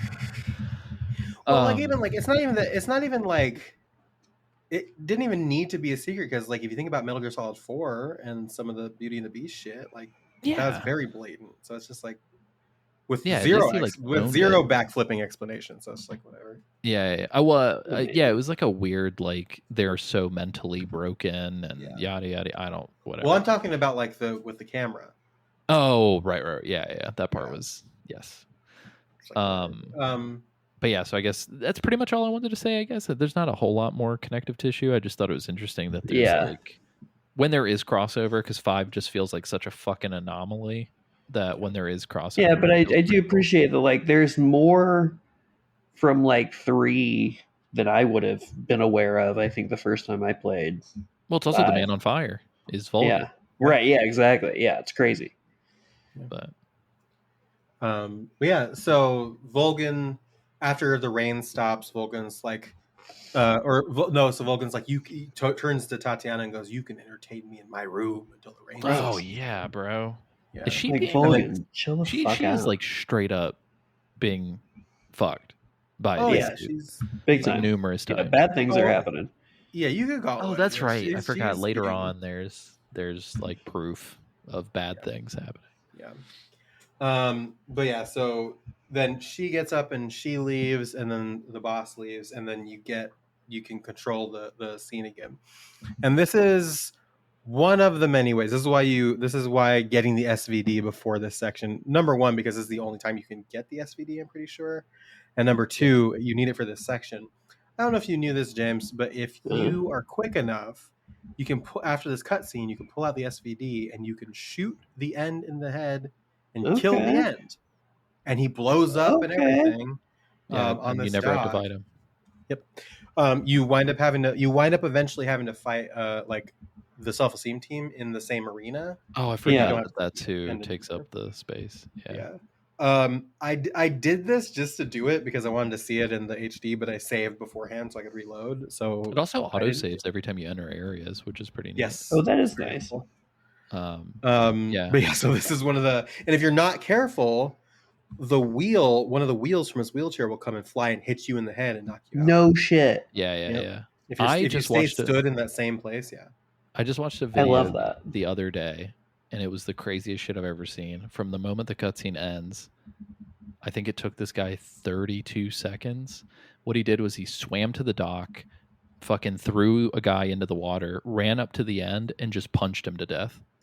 It was the craziest thing I've ever fucking seen. That. That's incredible. Crazy. I think he threw the guy from the dock into the water, but then he tranked the guy who's pushing the end, which is how he was able to. Yeah, but why with the fuck fucking not? with the trank drop off and everything, dude, he that's long impressive. distance tranked that guy. But yeah, so you can technically, crazy. I don't know if you can do it in the original, but you can technically punch the end to death. I love when people like push the boundaries of what maybe was intended. Yeah. It's but yeah, fascinating. that's the thing. You have to be quick about it because eventually a guard will come and push the end back inside, and then you've lost your chance. But if you are quick about it, you can before he gets turned around and take. I feel like you can't trank the end though, No. because I was reading somebody did optic camo and then ran up and tried to trank him to death, and so you can't non-lethal. He's already him. asleep. Like what the fuck? Make him get him more asleep. Like he can't. And I didn't realize that on New Game Plus you don't get to carry over the Mosin Nagant, the trank sniper rifle. Yeah. So you can't even snipe him either with that. I feel like games weren't like this. Something as reactive as this, like, was probably very few and far between when this game was new. It's kind of Kojima's thing because, like, in Metal Gear Solid 2, notably on the tanker, there are so many little details. Like, James, I don't know if you've heard this, but there's a bar on the tanker ship, and the ice in the glasses melts in real time. No way. Yeah, you can sit there and watch them melt. Like, it's insane. For a game of that age, that's a very cool detail to have spent time adding in. Yeah, I'm just laughing because Alessio, like, that's his favorite fun fact about Metal Gear. It did feel familiar. I was like, I've heard this on an episode. It is crazy. It's incredibly impressive. It is crazy. I love whenever he brings it up because it's just adorable. I love it. This little area is very similar to the prior little side spoke where there's like a little dock or whatever, but you can get the night vision goggles here, which can be helpful in instances. Would have been nice before the goddamn cave section. Yeah. But yeah, and this is where I accidentally drowned a man. Lily, did you spot all the gigantic spiders by the big door? Oh yeah, fuck those things. Those tarantulas, yeah. I punched one to death just so I could eat it, and Snake did not like the food. Didn't like the tarantula? Yeah. Don't blame him. From here, we get to enter another area that feels very MGS1, which is the Ponizovier warehouse. I like the verticality of this space. Yes. And this also sticks out to me as like a very MGS3 like area. Like when I think of the game, I think of like this and the outside. I don't know about you guys, but specifically in the interiors, the more I play, the more the camera feels like it's just shoved up Snake's ass. Yeah, the interiors were kind of tough. Like I had some navigation difficulties on the interior that I definitely didn't notice on the outside levels. like half the screen is just Yeah. Snake. Mhm. And the aiming is fucked up too in third person because Uh-huh. when you switch to first person, you have so much more angles to work with, so many more. Because like I Yeah. noticed, I was on my belly trying to shoot a dude through some bars, As you and no matter where I aimed, it would say that I couldn't hit him. But then when I switched to first person, I had like 100 shots I could take, and I do. was like, "What the Yeah. fuck, Yep. dude?" I had that issue as well at this section specifically. Mhm. There's a food storehouse here, so this is where I was talking about when you come back through and everybody's complaining. There's some cool little detail stuff hidden away. There's a desert face camo behind the big red door if you get to it, and then there's some cool little things where you can like hang and drop off and pick up some items that are like hidden on top of some stuff. So Yeah. this game definitely. The one thing I think I appreciate about Metal Gear, pretty much all of them, is that like it really rewards exploration, and that's like one of Yeah. my favorite things. Well, and I just, I think about like you having played this as a kid, and I feel like as a kid, especially like a video game that you can like re-explore like that and still find new things. Oh yeah, Like, I don't know, it was just so few and far between when we were younger. Not to be like, oh, the kids have it so great now, but you know what I mean? yeah. Like, We it's didn't kind really of have crazy. forever games. You kind of have to Yeah. make your own fun, and also like you'd get one game every like 6 months. Right, exactly. channel. Yeah. So it's like you just had to play the fuck out of it. That's probably why I have so many of these games burned into my skull. Totally. Yeah, But absolutely. oh, we didn't talk about the Kuwabara thing. So Volgan says it a lot. It's like a Japanese phrase that roughly kind of translates to like knock on wood. Oh, okay. But people say it when it's like raining and storming really bad as a sort of like ward for like, I hope I don't get struck by It's kind of lightning. It's like imagine like the rain go away. Yeah. It's kind of like similar okay. vibe. Like, But I'm assuming he's saying that because his scars are from being struck by lightning. Is that right? Is I'd that how he imagine. has his like weird powers? That's what I thought, yeah. He got bit by radioactive lightning.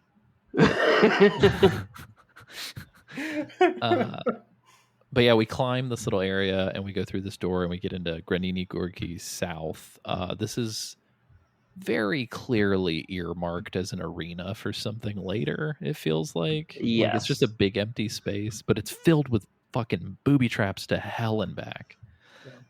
Did you guys get got by any of the booby traps? I did, No. yeah. I stepped on something. I really quick. I just love at the exact same time. I did no.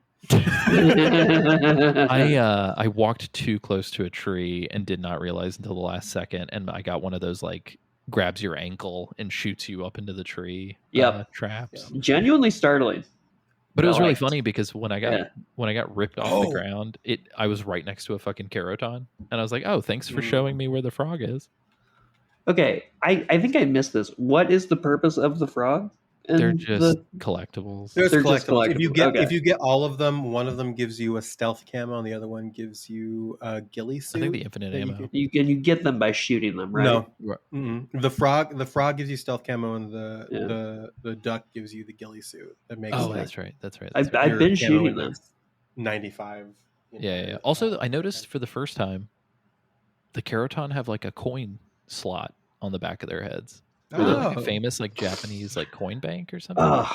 I wish that although perverts would definitely use this, but I wish that the game had like how the Super Smash like trophy rotator that's got like all the Yeah. I want every fucking property to have that mode in their game. You can kind of do that like with the items that you have.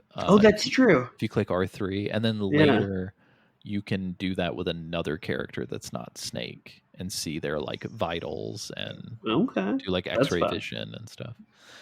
That moment is very pervy. That is fun.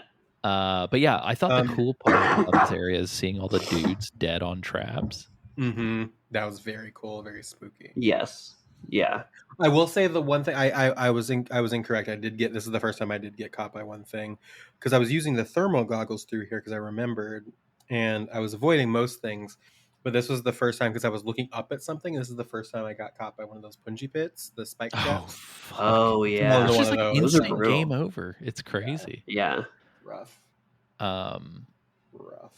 This is the first time. I don't know why I was doing this. So I am so bad about never using the fucking codec, like ever. Oh, Unless yeah. it's, like, Yeah, forced. same. I didn't use it nearly as much as I thought I would. Yeah, compared to how as I a used to use kid, it. dude, as a kid, All I'd the walk into a time. fucking new area and call everybody. Yeah. Because I think I don't know why this might be projecting too much, but like I don't have as much time Yep. Oh, for sure. as For an adult sure. now, so I'm kind of and I'm also doing it for like homework. Yeah, And yeah, I'm yeah. enjoying myself, but it is homework in some ways. So it's One, like I play pretty close to the recordings on purpose so that I have it fresh. And it's like, yeah, oftentimes it's like either the day of or the day before. And I'm just Yep. like, I don't have fucking time to sit here and listen to this. Yeah. So, though they 100%. are fairly quick, I will say. yeah, they're quick and they're entertaining too. to Yeah, be they're fair. good. There's no like Yeah. Rosemary. Oh, James, you're gonna love Rosemary. Rosemary. You're gonna Right. love Rose. The fuck is We'll Rosemary? we'll get there we'll find out in January who Rose is. Yeah, yeah. You know what today is? You know what today is, Jack? I will say this. I thought it was interesting. Very Silent Hill 2 moment where like you notice that the corpse looks way too much like you. The dudes up in the trees I noticed are wearing the same outfit and bandages and shit as when Oh, I Snake love that. gets captured later on. I love that shit. Yeah, it's super cool. Anyway, I was fucking with the codec. And so I was calling everybody. This is like one of Yeah. the times when I remembered. I was like, oh, I should probably do that. And I hadn't called Sigint at all. Oh, yeah. And so I was like, oh, let me introduce myself. Blah, blah, I blah. called him. Yeah, Oh, let that's me the- introduce the myself. second- It's so funny. The one time I called Sigint was when he told me at the beginning that the boss's code name was the Joy. Oh, interesting. But anyway, I was randomly just scrubbing through numbers and I was like, oh, I think I remember one of the like secret ones. And James, I don't know if you know about this, Yeah. but there are stations. There's 3 secret station types. There Okay. are stations where you stumble across music that just heals you. So the first time you listen to it, it'll heal you. Okay. The second Is type. it air? We did talk about this, I think. Yeah, that's right. Yeah. The airstrike, air support. Airstrike. Oh, yeah. We did. And then the We call, did. and then the call off the guards. Call Yes. So there's a 4th one. The 4th one is, and it's only in certain areas, but you can get a radio signal that will open locked doors. Oh, that's sick. Oh, Yeah, and it love only works that. on like 3 or 4 doors. One of which is an aforementioned prison cell that you find Yeah. yourself in. It's one of the like 6 ways you can get out of that. That's so cool. But yeah, anyway, I fucked around and I found one of the healing ones. I guess I remembered it from being a kid. And it's called Pillow Talk, and so it was like this very upbeat kind of elevator music or whatever. Yeah. And it healed me, and so I was like, oh, I'd kind of forgotten about. That's this. nice. And then it saves it. You get like a Yeah, you can go subcategory back. that says like healing frequencies. Oh. But you can only use it once, so I think they just put that. it's there mostly so just you can like listen to here's it. some Just jams. you can listen to the for you. tunes. Yeah. But that's where my favorite little. That's really cool. I think we've used it in some episodes in the past, but my favorite little like fucking like the bossa nova like surf rock Mhm. kind of chill. Yeah. It's pretty sick. Dun, dun, dun, dun, dun, Yeah. dun, dun. I think you just sang a Chocobo song. It does kind of start. I'm singing the song you're thinking of, but it does start kind of like the Chocobo song. Yeah. Yeah, I guess. Want to ride my Chocobo all day. Did you guys find anything interesting here? I feel like I only found noodles and antidotes. Were there any camos? Nothing Or that I anything? can remember. No, I found some noodles. I love Ooh. if you call paramedic, she's like, Snake, are you gonna eat those? And he's like, what? And she's like, if you don't eat it, can you bring it back? Because like they're fucking amazing, and I've never had them. But I yeah, love that. be careful using noodles and Calorie Mate because they will fucking max your health out, and they also don't go bad. Oh. Yeah. I don't know if They're you guys good for like encountered in a this, pinch. Yeah. because I hadn't played since the last time we recorded. It had been like a week or 2, and half all my food was spoiled. Oh shit. Oh yeah, that's right. Oh shit. It was very That can funny. happen. Yeah. I forgot. Time, appreciate time that is going to come aspect into of play a little time. bit later. Yeah. Time is a factor. But yeah, we get through here. There's gonna be some patented Metal Gear backtracking. It is interesting because I think from It's not 4 too bad. onward, like 4 doesn't have any backtracking. Like it's all Really? fucking Yeah. go. Go forward, yeah. But we get to Granini Gorky, the exterior of the lab. And this is where I switched to my lethal pistol for a second and felt the surge of pleasure on a non-drop Let shot. it course through you. The bloodlust kicked in. Do it. Do it.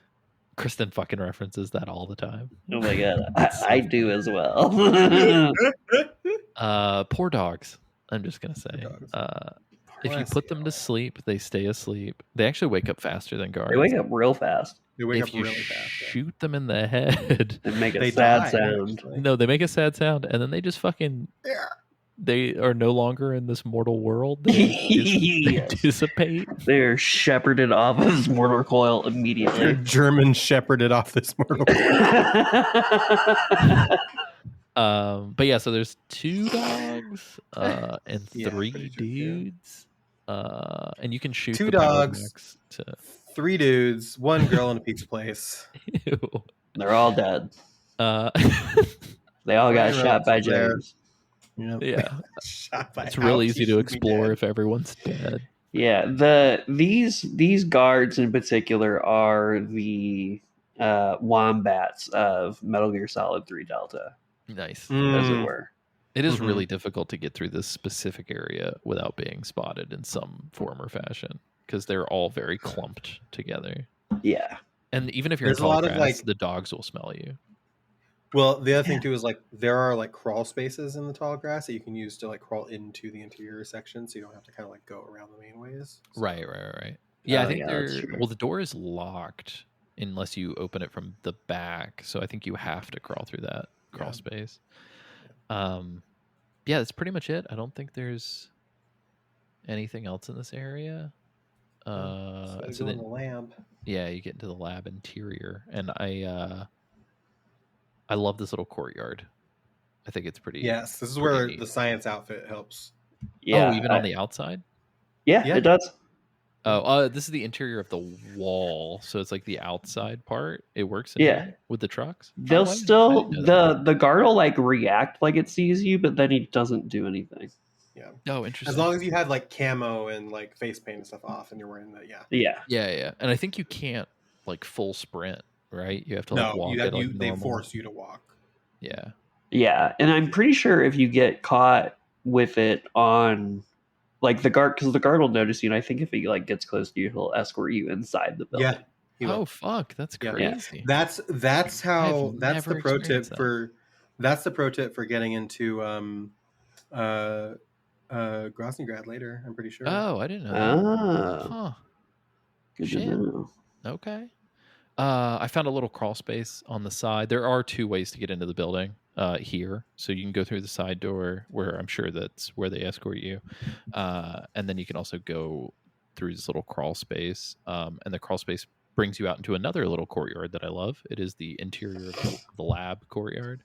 And you get this Oyama face camo if you do that. And it's like Lady Yeah. Kabuki. So he has like very cute lip rosé and like eye blush. Like it's very eyeshadow. It's very cute. Yeah. And you can also the weapon shack in this courtyard. You can get the XM16E, which is kind of like the AK, except you can slap a fucking silencer on it. It's pretty OP. Yeah, and then we're in the lab. I'm a little irritated. They removed a neat little Easter egg. Oh, really? In the lab in the PS2 version, there are 2 paintings that are from Silent Hill 3. And they removed both of them and replaced them with like weird AI generated looking Hate Metal that. Gear Rex. Did you see that? It looked very weird. Oh, I don't think I caught that. it sucks though. Yeah, I do like there's a little like recruitment and propaganda posters and stuff. Who's recruiting for the military in a military installation? It doesn't make any sense. Yeah, that's a really good point. It's like, hey, not sure why you're here, but in case you're not already a part of this operation, They maybe do like consider. they do like 6th grade field trips to fucking Granini Gorky every 5 years. If you're a prisoner, they're like, you should really join us. Actually, here you go. Yeah. So this little area is pretty cool. There's a bunch of little nooks and crannies and rooms, and so long as the scientists know you're not one if they Yes. see you. Yes, there which is a scientist in a room with a bunch of windows in this spot. I think I did kill one of the scientists. God damn it! I think I That's the snapped. wombat. I think I snapped his neck. I don't think you can't snap necks in the scientist outfit. Oh I think fuck, you you're right. Okay, maybe I you have didn't to, like, kill him. switch. You have to switch to something else. Same with the fucking Keraton in this I area. might have switched on the way out. Yeah, I might have done the scientist killing on the way out. Now that I'm thinking about it. It's really fun. It's fun to kind of like balance your stealth in there, like between tricking the guards and tricking the scientists, and like trying to get around the scientists, because either they see you and they know you're not a scientist, or they see you and they cause problems. So it's like you're fighting the way to go around that. Yeah. There's another area that's gonna be real deep with scientists and like not a lot of ways around them, which sucks. But yeah, in here you can get 2 special camos. You can get the Choco camo. It's on a second floor little balcony area. Oh my God. I think you can drop down from it, but I don't know where the fuck it drops you. I should have tested it. And then you can get a fly uniform that makes you stinky. You can get it in the bathroom. Stinky. Why would you want to be stinky? If it makes the guards not want to guards check. don't get near you. Oh, Not getting near you. Yeah. Yeah, and I think dogs don't fuck with you either. oh, okay. But there's a locked bathroom stall, and if you punch Take it, it down. I feel like they make you punch it way more in this one. Because if I remember correctly, it's like 3 punches, it gets dented. 3 punches, The punch it's inflation more dented. out and of then control. falls. Inflation. But I think I don't know here's if either of you 6 noticed punches. this. Well, I don't know if you even went to go get it, James, but Alessio, in that bathroom stall, was the toilet paper like abnormally huge to you? That's what I'm saying. The proportions on certain things are like fucked up. It was to us humans, a normal roll of toilet paper is about this big around, about this tall. This was like a toilet paper towel. It was like a paper towel roll. It was There's a wiping their really asses with paper towels. really good Like Annie the muffin. Austin video about how like the proportions of things in video games are so Yeah. strange. That's another pro recommend. I Annie love that guy. Austin. Yeah, Oh, so good. Great Yeah. videos. Yeah. He did a really good one on the weird environments that nobody checks on or goes to in Mhm. GTA games recently. Yeah. GTA 3. Yeah, the GTA 3 one, Cyberpunk He one's just did very one. good. Yeah. I love the Cyberpunk. He did. Speaking of Cyberpunk, he did one about like the dams in Cyberpunk. And Yeah. like, how they totally don't do anything. yeah. The Cyberpunk one was really, really good. Yeah. Anyway, that's pretty much it. There's a food shack tucked in a corner, and then there's a nudie mag on the roof, which you can inspect with the R3. Just the deep sigh. You can inspect You it. can inspect it. You can I look think at there's it. there's a way for the boss to scold you for having a nudie mag, but I don't know how. I just know that it's kind of a meme in the Metal Gear community. Yeah. Like if you call her with it equipped, she's like, "What are you doing with that?" But also in this area, you're going to notice Gamer magazine, EGM, Game Informer, and PSM, and the textures are so bad. They're like real pixelated. I don't know why they couldn't have obtained those issues and just rescanned them. I'm sure they're at the company office because they're Metal Gear covers. But yeah, that's pretty much it. I accidentally went down the wrong staircase, so there's like a separate jail area where I did find out what it's for. So apparently, if while you're fighting the end, if you save and come back a week later, the end will have jumped your ass and imprisoned you, and you get sent to this jail cell. So I think it's like literally the only reason why it exists. But in this jail cell, I went to the third cell, turned the corner, and was jump scared by a poster of a very pretty Japanese woman. And my note That's was, how they I get do ya. not remember Haruna Yabuki. He knows her. No, the name is listed on the poster. Hey. I don't know about that. But yes, I was like, whoa. Alessio Summerfield jorking it to grab your idols. Fucking. Oh yeah. But yeah, so there's a couple items in here, but there's like not anything really of merit. So I went back. And then if you go the other way and you go down the other staircase, you'll go to the other basement where you're supposed to go. And in the guard room, you get a cigarette spray, and then there's a handkerchief in a side room. The handkerchief lets you CQC, and then Oh, that's fun. fucking chloroform a motherfucker, essentially. We love chloroform. And then the cigarette spray, which is weird that it's in the guard room, is like a James Bond item, where if you have it equipped, you hold L2, you go into like aim mode, you can smoke a cigarette and then blow the smoke, and it actually puts people to sleep. And I saw somebody talking shit about it online. They were saying it was like way weaker than it was in the original game. I hated it in the original game, and I liked it in this one. So I don't know. And then we get to this cutscene with Granin. James, what did you think of this man? He reminded me of like the brass from like Law and Order, or no, from CSI. What a deep cut. I was like, who is this man? I appreciated. I think he says at one point, he's like, it's like 3 or 4 in the morning. He's like, I'm just gonna have another few swigs of alcohol and then go to sleep. It's like, go to sleep. Like, you got work in the morning, man. Like, Yeah, dude. Yeah, they had a neat little Shift detail. at the fucking war crimes division. Like, what are you doing? When he slams his, which by the way, that fucking flask should have been empty after like sip 2. Oh my god, right? Man. He was chugging. He was like, yeah. The first one he hit, liquid is just like falling down his neck. Like, I know, it's disgusting. Like, he's really in the sauce. He's getting sauced up. Yeah. He's marinating. Oh, and this is where that line comes in. Snake goes, while he's talking to Snake, and he's just spilling the beans. He's like, oh, you're a spy. We all know that there's an intruder. And well, he explains it. He's just mad that they picked Sokolov over him, basically. Yeah, which is hilarious in retrospect, because he just created Metal Gear, and then they picked a shitty thing that's just a rocket strapped to a tank. Well, so he's like, the Shagohod sucks. You know what it needs? And he goes, look at these. And he like points down, and Snake's like, nice shoes. Yeah. He's like, not the shoes, legs. It needs legs so it can go anywhere. Yeah. But so that is my favorite line that I wrote down, by the way. He just like he walks around the edge of the desk. He looks at Snake and he goes, look at these. And just like motions to his legs. And I fucking died. Look at these. And then say nice shoes. The nice shoes will come back. The nice shoes is good. As soon as he was like, Tatiana gave them to me as a gift, I was like, those are bugged as fuck, dude. Oh my god, right? Well, I think they talk about that later. Yeah. Don't want to spoil what happens, but they do talk about that later.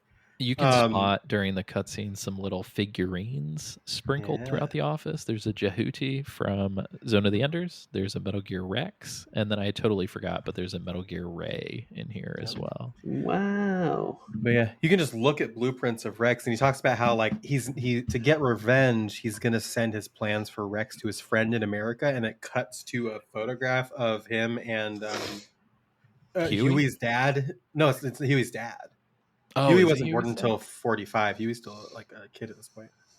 Oh, he didn't start getting into the pride until like the 70s. He didn't start working. Oh man, Big Boss. That's Huey. That's Huey's a lot older in 5 than I think they present him as. Yeah. Well, I mean, when you go into a coma, you stop aging, right? So you get real nasty. You get those years back. Yeah.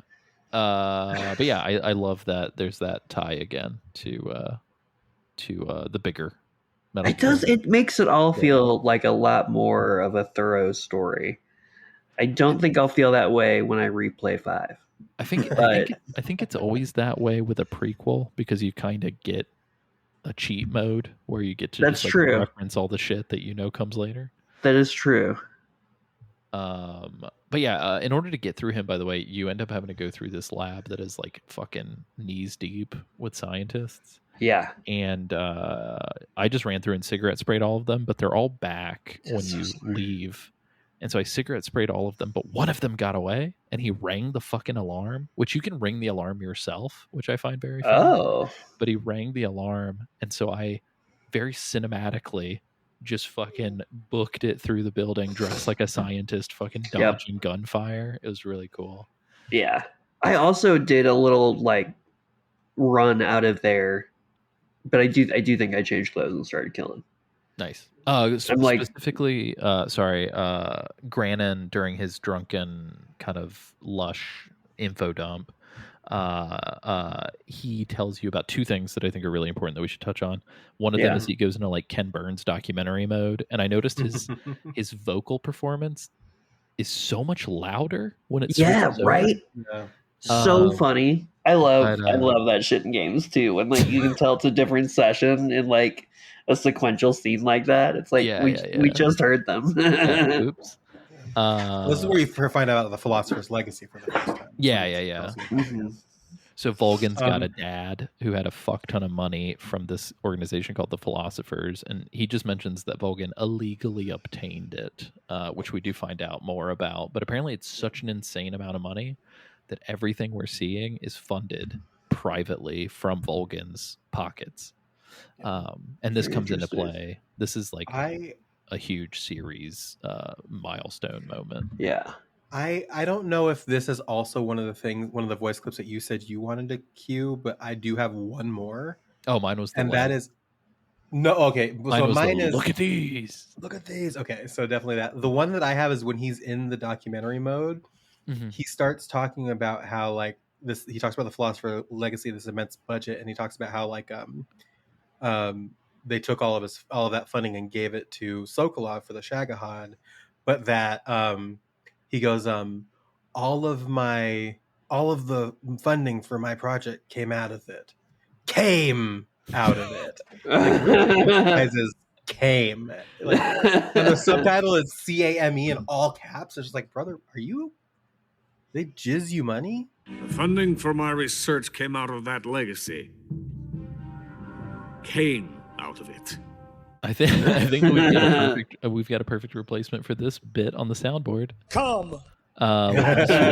We can swap it with Granin. But yeah, that's so there was that I mentioned, and then the second thing was he tells us in order to get to where they've got Sokolov and the Shagohod base, we have to backtrack. Classic Metal Gear. We have to backtrack. Thankfully, only through 3 zones. It's not super far. Yeah, it's not awful. And then there's a second door that we couldn't open in that little warehouse with the dock. And he tells you this. He says he's going to help you because you complimented his shoes. Yeah, I love that. Yep. I love this drunk guy. Is very funny to me that it's like a drunk man ends up saving the day. Granin's a total bro though, so he does. Yeah, I mean, I'm not a Granin hater. It's really. I just love that he's just like unlike Sokolov, I never thought of defecting. Yeah, I am going to send secrets to America though. I do love that he loves his country and says that, but then at the end he says, "Here's to capitalism." And yeah. I was like, oh, he's Mr. Wonderful from Shark Tank. This is great. I think he's just kind of fucking with Snake, but I think so too. Yeah, it's really weird that he doesn't appear in later games. It's almost like he would have been a perfect shoe-in to be your buddy. I wonder why.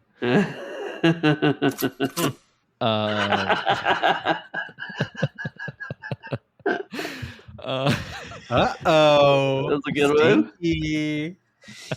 Stinky's right. There's not much to talk about on the way back. I don't really think anything changes. Cruising. Yeah, I mean, they do repopulate the area. There's more people. I felt like there was more guards. It's just funny to me because hypothetically, especially if you go from one zone to another back and forth, the corpses stick around. So it's funny to me that it's like, did they just drag off all those corpses and then restock? Does seem that way. The day shift took over. Yeah. But as we backtrack, we go back to the booby trap space with Joe Perry from Aerosmith who shows up. So the Fear shows up and does some real nasty shit where he like breaks his own arms in front of you and just wiggles them around. This would have scared the shit out of me as a child. It was pretty. I would have lost my marbles. Yeah, it's pretty rough. This fight kind of gets fucking trivialized if you've got the thermal goggles. Though I am immediately. It was like I see you, bud. I literally hung out around a tree, And when he would start to shoot at me, I would just walk around to the other side of the tree, and then I would pop out and just fucking shoot him with tranks until he died. Yeah. That's literally I don't think I moved much at all. No, not at He all. does. It's You would incredibly jump to easy. trees within your like line of vision. It's like, all right. Thanks, bro. His camo, which you also get if you Yeah. trank him to death, is really, really high camo index, but it drains your stamina like really fast. And so you'll notice during the fight, it's actually draining his stamina.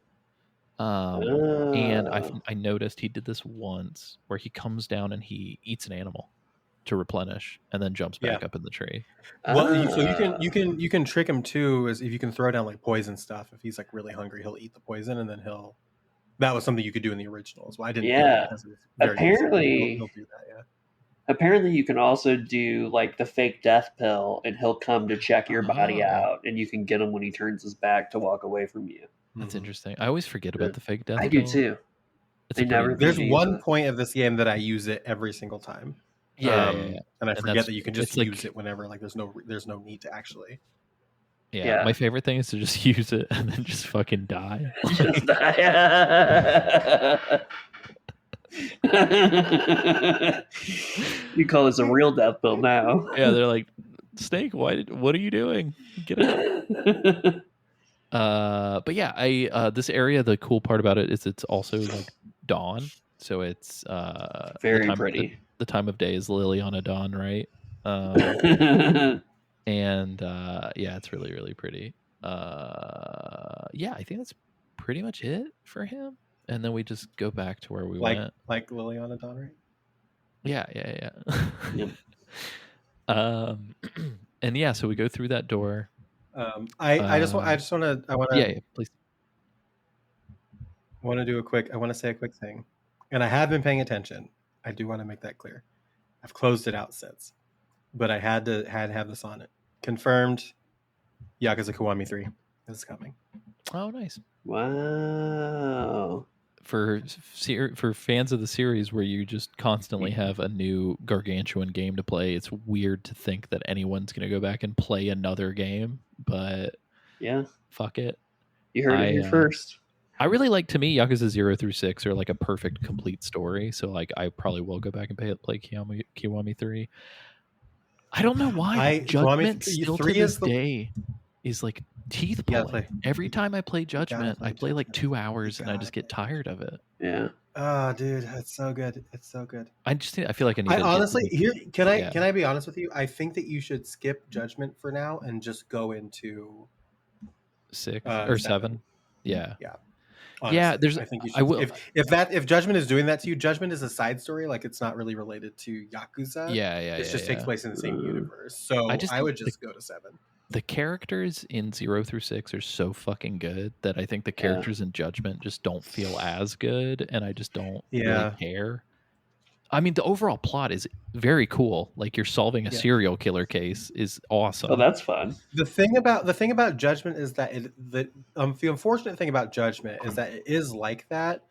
They don't really start getting endearing until about halfway through that game, maybe a little bit longer. And then 2 is just like you love everybody immediately. I'm pretty far into it. It's just I play it in short bursts, and I feel like with the other Yakuza games, I would just fucking slam through it in a week. Like, I was just hooked. I think you should maybe stop and then play, like, get back into Like a Dragon and play 7 for sure. Sorry, that was our. If you want to listen to a Patriot Club episode on Yakuza, maybe we'll do that in the future. I feel like it would just have to be me and Lily, because I feel like Chad and Nick have not played any of them, if I had to guess. But anyway, Yakuza is dope. If you like Shenmue, Yakuza is like what Shenmue should have been. Like, it's fucking great. I mean, it's also a Sega game, so I would have to think that they were kind of literally is what Shenmue should have been. Yeah. Shenmue tiptoed so that Yakuza could fucking sprint. That's right. That's absolutely right. All right, we're back. So now we're in Svyatgorod. Beautiful vacation destination. Yeah. Eva calls. She gets you with a status update. She's very clearly hiding in a locker, whispering or something. Yeah, right. And she tells us to meet her at the mountaintop, and she'll give us a key to enter Groznygrad, which is the intense fortress where they've got Shagohod and everything. It's nice of her. And then she says, "Yo, the end is waiting for you at the foot of the mountain. So just like brace For impact. Yes, Dev Diary season 1, Crash Lands documentary." And so anyway, this little area is going to be my God, It's Svyatogorny. It's Svyatogorny. Yeah, so Svyatogorny, you've got southwest, east, and north ish. No, southwest and east, and then we enter another zone called Zokrovino, which has south, north, and west as well. So we're in these like big kind of interconnected areas. There's not a lot going on in south. I don't think there's even any enemies, so I'm just going to kind of breeze past that. When you get into Svyatogorny West, I do like that there's like traps and mud and like kind of stacked height dudes. Going like on. There's dudes down in trenches and dudes up top. Very good variety of like the verticality in this game is more than I would expect for a game of its age, which is keeps it fresh moment to moment. Speaking of one of my favorite sections to do is, speaking of verticality, it's not in this section. I don't know how far past this you've played, James, but after we're done with this, the section after we're going to Groznygrad, the mountains. I love that area. I'm excited. Very vertical, very dynamic. Yeah. I will say, I feel like Metal Gear has always been like that from Solid 1 onward, because even in Shadow Moses, I feel like there were a lot of areas like that upstairs, had... downstairs. That's a good point. Yeah. I mean, obviously, you couldn't really do anything because you can't first-person aim in that game and shoot stuff. But, so then we go into East, and this is where that secret little... It's not secret, but the little side zone that I overlooked as a kid multiple times. It's like a sort of upside down L-shaped map. I guess a P, but without the like bottom part of a P. Without and the bottom. Like the bottom part of the curvature, I guess. I gotcha. But at the end of the sort of L part is a cottage, or I guess like a big cabin. And it's really fucking cool. There's like two dudes in there, there's two dudes on the outside kind of patrolling, a dude on the inside. And I don't know if this is triggered by entering it or if I just had bad luck, but while you're in there, a fucking squad of like 4 dudes roll up. And if anybody is shot or knocked out or whatever, they'll be like, "Yo, what the fuck?" And then they surround the place. Oh shit. You can get on the roof, you can crawl underneath it, you can chill inside. There's like very clearly it's like a barracks of some sort. But you can find in this little weapons depot next to it the M63, which quite literally is like a fucking Rambo intense heavy auto rifle thing. And if you hold down the shoot button, Snake literally goes It's so fun.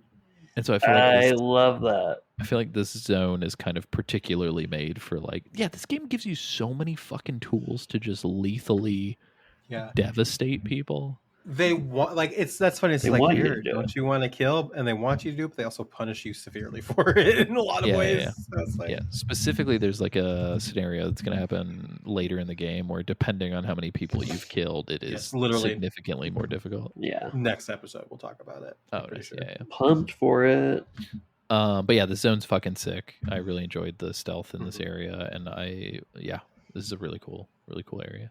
But then we come up to the end. And I'm very curious to hear from James about how this went, because this is like often cited as like one of the best boss fights in like video games. Yeah, it was. Well, really quick, I want to start with this because my assumption here is that we all fought the end, like we all depleted the end's life bar and everything. Correct. Yes. So you can do it in this game. I did stamina bar. Yeah. Yeah. You know what I mean. But we engaged in combat with the end and completed the fight with the end. Yeah, we all did this. Yeah. Lily, historically, you did not do this for a very long time. I'd never done that until the first time we covered this game for the show. Wow. So one of the legendarily, because again, I was a little piss baby, and I was scared of video games. So historically, one of the ways you can defeat the end, he's so fucking old that if you turn the game, you don't play the, because if you leave the game off for like a week and go back in, he'll throw you in the jail cell. Mhm. If you leave it off for 2 weeks and you come back on, turn it back on, he will just be dead, and you will bypass the entire battle, just kill him because of time. The way Snake to will get even, around like, be this, upset about it. He'll be like, the poor old Yeah. dude didn't get his final fight. Yeah, the way around this is you can quit the game. This is on the PS2, all the versions. Quit the game, change your system clock to be 2 weeks from now, and then go back in, and that will also count. And it also works on Delta. It's really cool. So you could That's sick. do that. So this I love is the that. second way you can kill the end. So in this video game, along those lines, you do get something special if you manage to sneak up on him and like hold him up. Oh. And you get his camo, which is like the best camo in the game, and also replenishes your stamina if you're in sunlight. Here's the shitty part, you guys. I held him up 3 times. No. And I aimed at his head and his crotch, and the first time I did it, he was like, no. And then the second time I did it, the second time I did it, he didn't do anything. And then the third time I did it, I had 1 fucking bullet left. And I was like, well, he's not going to fucking give me anything. I don't know why he's being a dick. Ooh. And right as I pulled the trigger, he started to do the wiggle. And I just didn't get his fucking camo. And I was like, I don't want to replay the boss fight, because for some reason, dude, like, it's a long one. It took me a really long time this time. It took me a hot second as well. Well, because my stamina kept fucking depleting, so I kept having to like restock, and then I would lose sight of him. And then there was a point, I don't know if he did this for you guys, where if you come across him, he'll be in a clearing, and he's like praying to nature, and the sun just fucking replenishes like his health back up. He does that in the original too. Ooh, he's a little shit. That pissed me off when that happened. I was so low on my trank ammo. Yeah, I was like, and I got him like down to like a sliver. I was probably 1 shot away, and this fucker started praying to the sun. I'm like, come on. I feel like I don't know. I feel like the crouch walk made it way easier for me. Oh, I did. There was a period of time at the beginning of the battle where I completely forgot that it was a multi-area fight. Oh yeah. So I was getting real upset because I couldn't find him at all in that first area. I was like, you have to go and move on. Yeah. I did a lot of belly crawling. I did a lot of belly crawling. I did a lot of belly sleep. It's funny because like anytime I would crouch walk or do anything, I would hear like gotcha and just get shot. Fucking so I belly crawled. I used the thermal goggles to find them though. Yeah, same. Like, they do a clever thing. Footsteps. They hide so many mushrooms in the tall grass that you'll think it's him, and then if you don't have thermal goggles, they look like his bald head. Oh yeah, that's funny. That's you guys? I snuck up on him and held him up like 3 times. Yeah. I did the same. Yeah. Did you guys eat his parrot? No. What do you mean? So there, at certain points, you can train at the very beginning, and then one time later on, if you miss it, his parrot is just hanging out, and you can trank the parrot or kill the parrot and take. I fucking blew him away, dude. and eat the parrot. And he gets real upset. Yeah. Well, I bet. I did it for I saved it, and then I ate the parrot for the food encyclopedia, and then I held on to it for the rest of the game because I felt bad. You want to know something funny? When you kill him in the cutscene after you beat the end, the parrot shows up as a spirit. I love that. It's so funny. That's so funny. It was very good. Yeah, it showed up in the cutscene as alive because I didn't eat it yet, which was very strange to me because I had it in a box in my backpack. He snuck out. Why is it in? Yeah, he snuck out for just, and then he came back like an obedient guy. So whatever. No, you do. There's a thing that happens later in the game where you do lose him, but I did carry him up to that point. Oh, nice. Interesting. Yeah, I did. And the other thing too, the thing that I tried is this was one of the times where I kind of like spammed the codec. I ate the parrot and then I called the codec and nobody had anything to say about it. Paramedic didn't say anything about it. Nobody said anything about it. Sigint's I was just a little like, let down. Dog, that's Nothing fucked to see up. here. Nobody said anything. I was like, oh, all right, well, whatever. It was so funny. Between holding him up 3 times and eating his parrot, I was like, I have securely disrespected this old man. Yeah. Early. Well, imagine getting his parrot, eating his parrot, saving the game, leaving it for 2 weeks, and then letting him fucking die off camera. The nerve. This might be the guy that you can disrespect the most. Yeah, stunt on this motherfucker. In Metal Gear, you can stunt on this poor old man. Yeah. And that's the thing about him too, is that he feels like he seems like he'd be kind of like a nice grandpa if he wasn't 100%. doing this. Except for his wants to nasty retire. eyeball. Yeah, he does seem like a nice guy. Chelsea wasn't watching most of this game. I do have some funny stories a couple episodes from now about her when she was watching it, but she was watching this fight, and she was like, "Oh God, I hate it." And she was, anytime he was on screen with his eyeball, she was like, "No, God." She Yeah, did during not the like cutscene, his eyeballs. like eye pops out of his fucking head. Yeah. But yeah, no, it was great. What was I gonna say? I think so. Yeah, that's the end of the fight. If you trank him, you get the Mazda Nagant, which is his rifle. Yeah, which tranquilizer sniper, which is dope. Yeah, but it's loud as fuck. That Mazda Nagant, I feel like next to the FAMAS is like gun collecting Metal Gear people's like fucking absolute favorite like trophy. Yeah. Because I've met multiple people who own a Mazda Nagant and are so proud of it. Oh. I mean, it's cool, but yeah. Yeah. Anyway, I found out Liquid Metal Mike owns the pistol that Snake fucking gushes over. He like literally owns it exactly configured the way that Snake has it. I like. I do want to say before we move on, because this is the end of our coverage, basically. Yeah, it's the end of the episode. I do like how he dies, because obviously, like, he's wearing this like leafy ghillie suit, and he absorbs the energy from the sun and everything like that. His green leaves turn orange, like they're dying, turning into fall colors, and then he explodes.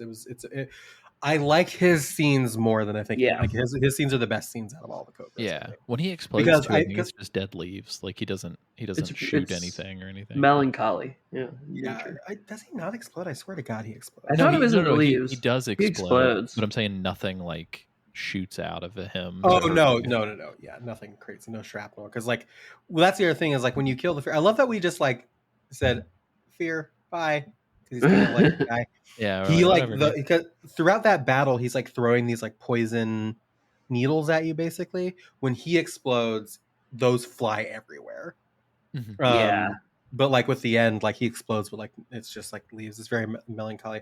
I feel like the thing that I think is like every single time I laugh at the other Cobra's deaths because it's so goofy. The fear, the pain. The exquisite pain, or the blah blah blah fear, blah blah blah. The end is just like very melancholy, and it's just like this is affecting.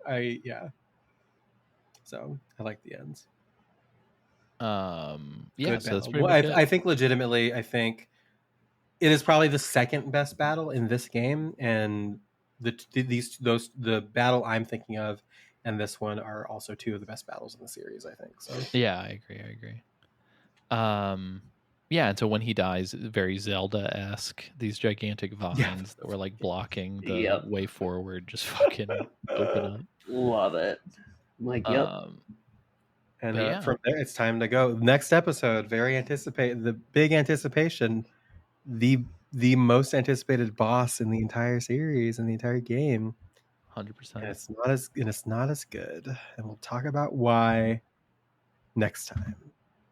Yeah, it's so disappointing that this thing happened.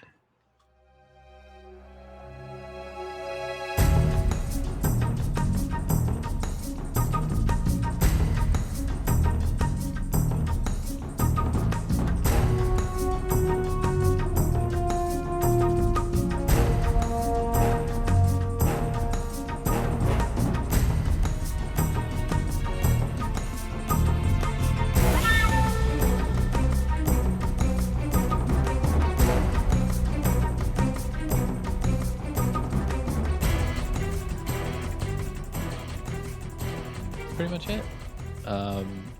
I guess now we are at the wrap-up part of our episode. Again, please make sure if you are in the Pacific Northwest or if you're okay with traveling, that you come see us at PRGE. It's gonna be fun. It's a really good time. You should all pressure James on social media to come. And hopefully Isaac shows up. Play what? You got to pressure James to come. Come. Yes. Pressure me to come on social media. Universal in its application. He's right. Well, if they want to pressure you into coming, James, where can they do that? DJ Rat King, Blue Sky, SoundCloud. I think those are the places for now. Probably other places soon. Spotify, Bandcamp coming soon. Nice. More music coming soon. Let's go. I'm excited for that music to just come all over the place. It's going to be gushing. I'd do anything for Jesus. Universal application. Yeah. Nice. Lily, where can people find you? You can find me. All of the things that I'm on are on Linktree, linktree.com/Liliana Dawn. That's where you can find my my books, my social media. I've talked about my GoFundMe a couple of times, so I'm not going to dwell on it. I do want to thank some people that I haven't thanked yet. Thomas Moose, and shout out Kyle at the top of the episode because he's one of our Portland pals, but Kyle also donated, so thank you, Kyle. And I drifted past Thomas, but I do want to say Thomas Moose, thank you again. So nice, very cool, folks. And if you didn't listen to the last episode, I do have some fun announcements. Website's still not overhauled. However, all of the components are, which is exciting. Been posting fairly regularly on YouTube, probably every day or two. There's one last upload to complete the Dev Diary re-uploads. And it is our launch day trailer, which is pretty fun. We actually recorded a good one. Unique voiceover with the costers just for that trailer, which was cool. But yeah, so youtube.com/@Alessio made that. Please subscribe. Throw me some likes. Some engagement would be appreciated just to sort of circulate some of this stuff. You can watch the full Dev Diary series on there, including a whole bunch of deleted scenes, some behind the scenes stuff, and some spotlights of some developers that were like ancillary to the main story. James and I spent probably 2 years of our lives working on Good that. time. So really proud of it. I think if it wasn't it's a very cool piece. Yeah, if it wasn't for Dev Diary, I don't think I would have broke into a career in network TV. So it was really helpful. Learned a lot. But I'm also going to be uploading trailers, short films, music videos, stuff like that. And once the source gets depleted, I think there'll be some new stuff, which would be cool. But you can also find me, alessiomade.bandcamp.com. I've uploaded all of me and Isaac's old band EPs. And I will say, it's very good. I've been listening to it during work. People should check it out. Yeah. I mean, it's we were younger. I was still learning production, so it's grooving. It's a little rough around the edges, but the heart was in the right place. The heart was definitely in the right place. And then you can also find. And Alessio's the type of guy that'll say like it's rough around the edges, and then you listen to a masterpiece. It's fucking awesome. Because that's the type of creative he is. That's right. It was actually funny. We way back in the day when the first cyberpunk like CGI teaser dropped, like fucking 7 years before the game did. For fun, we took one of our Deadweight songs, that was our band name, and just like synced it up. Like it didn't even do much, just like dropped it in, and it synced up like perfectly, which was really fun. So yeah, anyway, if you like some punky electronic music, DIY, there's that. But one of my short films, Father of Curiosity, Cameron Hill and I collaborated on the score, and so that's on there as well. And I'm really proud of that thing. We banged it out in like 2 days, 3 days. And Cameron is a very talented musician. I don't know how much that came up on the show. I don't even know if he still does music, but he was really, really talented. And so I was really proud of that. It's 5 songs. And it also comes with behind the scenes featurette and a high quality version of the film if you buy a copy. All those are $0. It's pay what you want. So throw me a buck if you like what you're listening to. Download them for free. I don't care. I just want more people to check it out. Yeah, that's pretty much it. So I'm feeling good, getting my shit out there. I'm really proud of you. I feel like it's so hard to just put shit out there and to feel, I don't know, there's just a lot of feelings with it. So I just want to say I'm very proud of all of us for showing up and doing the damn thing. Yeah, I feel like we're definitely getting better about consistently doing shit, which is cool. Partially helped by this show. Yeah, I agree. The show's an anchor. Yeah, momentum. As a creative, momentum super important. I feel like when I lose momentum, everything fucking falls apart for a while. Yep. But yeah, also on the Bandcamp, I'm going to be putting out a longer album. It's probably going to be closer to like 10 to 15 tracks. That's going to consist of all of the music I made while I lived in Missouri. Very exciting. So it's going to be called the Forever an Astronaut Years. And all of the tracks are like forever something. Which is funny. Like that's the names. But yeah, and then I think what we're going to do technically, because James and I got the rights forever for the Dev Diary music that was custom made by Fat Bard. I think I will also upload, I think it's just 2 tracks. I think I'm going to upload those 2 to Bandcamp for people to check out as well. So I really love the music. They're so good. They made. Yeah. Yeah. All their music's really good as well. Yeah. They've scored tons of video games and stuff. Yeah. So really they pop up all over the place. But yeah, so you should come check that out. I think very eventually my goal is to actually put some energy into making like a really solid like new EP. Dude, you should. Your music's always a lot of fun to listen to. So thanks, guys. Well, maybe you'll get some inspiration creating the theme song for the podcast that I do. Yeah. Hey. I'm excited to do that. Hopefully I'll get started on it before PRGE, but I do have a lot of ideas and some like sort of sketches already put together. Nice. So I did want to bring that up. That's my weird segue into actually remembering to bring this up. That link is also on my link link tree, but I currently, as you're listening to this, I do a podcast called Adam and Lily at the Disco with Mr. Cropes, Adam Hilton, who was a listener, who is a friend of this show. Basically, the concept was this, except we do it with the discography of Panic at the Disco. But we are getting to the end of that journey, and our finale season is ranking 112 songs, all 112 Panic at the Disco songs. And we're doing 10 songs per finale episode. And then once we do that, we're going to take a few months off, and then we're going to come back with a new podcast that I will announce later.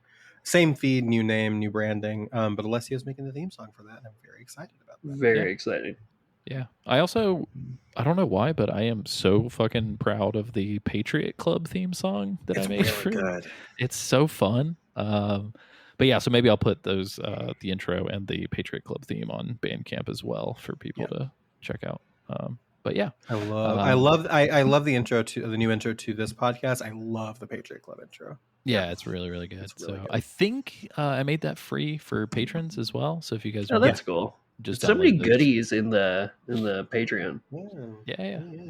Don't forget the Pickle Cast. Don't forget the Pickle Cast. Oh yeah, the Pickle Cast is god tier. Yeah, you get a free Patriot Club mini episode. Yeah. I don't want to necessarily guarantee this, but I will say I think that you should cut the Applebee's conversation from the 10-year anniversary episode and make it. I don't know if you cut it at all. If it's still in the episode, fair play. But if not, I think you should take that and put it as another freebie Patreon episode. Nice. Okay. Yeah, it's a good one. Yeah, I will do that. That sounds fun. I will say this. I think when we're all in person, I think we do the Patriot Club episode in Portland. Yeah, we have to. Me and Chad were Yeah. talking about doing that. Yeah, we have to do that. Nice. Yeah. So the upcoming Patriot Club topic that was picked at random is Rule 34. So we'll be talking about Rule 34. Yeah. That's exciting. Live in I'm our excited, hotel really. room. Yeah. So Live maybe in we'll our do- hotel room is so funny. Maybe we'll do it with no pants on, just for the sake of the topic. I don't know if I don't like that idea necessarily. Nice. All right, y'all. Well, I have yet to use a certain item in this game. I just don't see a reason for it. Maybe I will when I get to Grozny Grad. I've never used this item. I think I have used it in Grozny Grad. James. I used it, and do you know what this guard had the nerve to turn to me and say? He looked down. I was like, guys, I look pretty cool. And this guy is the nerve. He says, "You're not gonna believe it." He says, "It's just a box."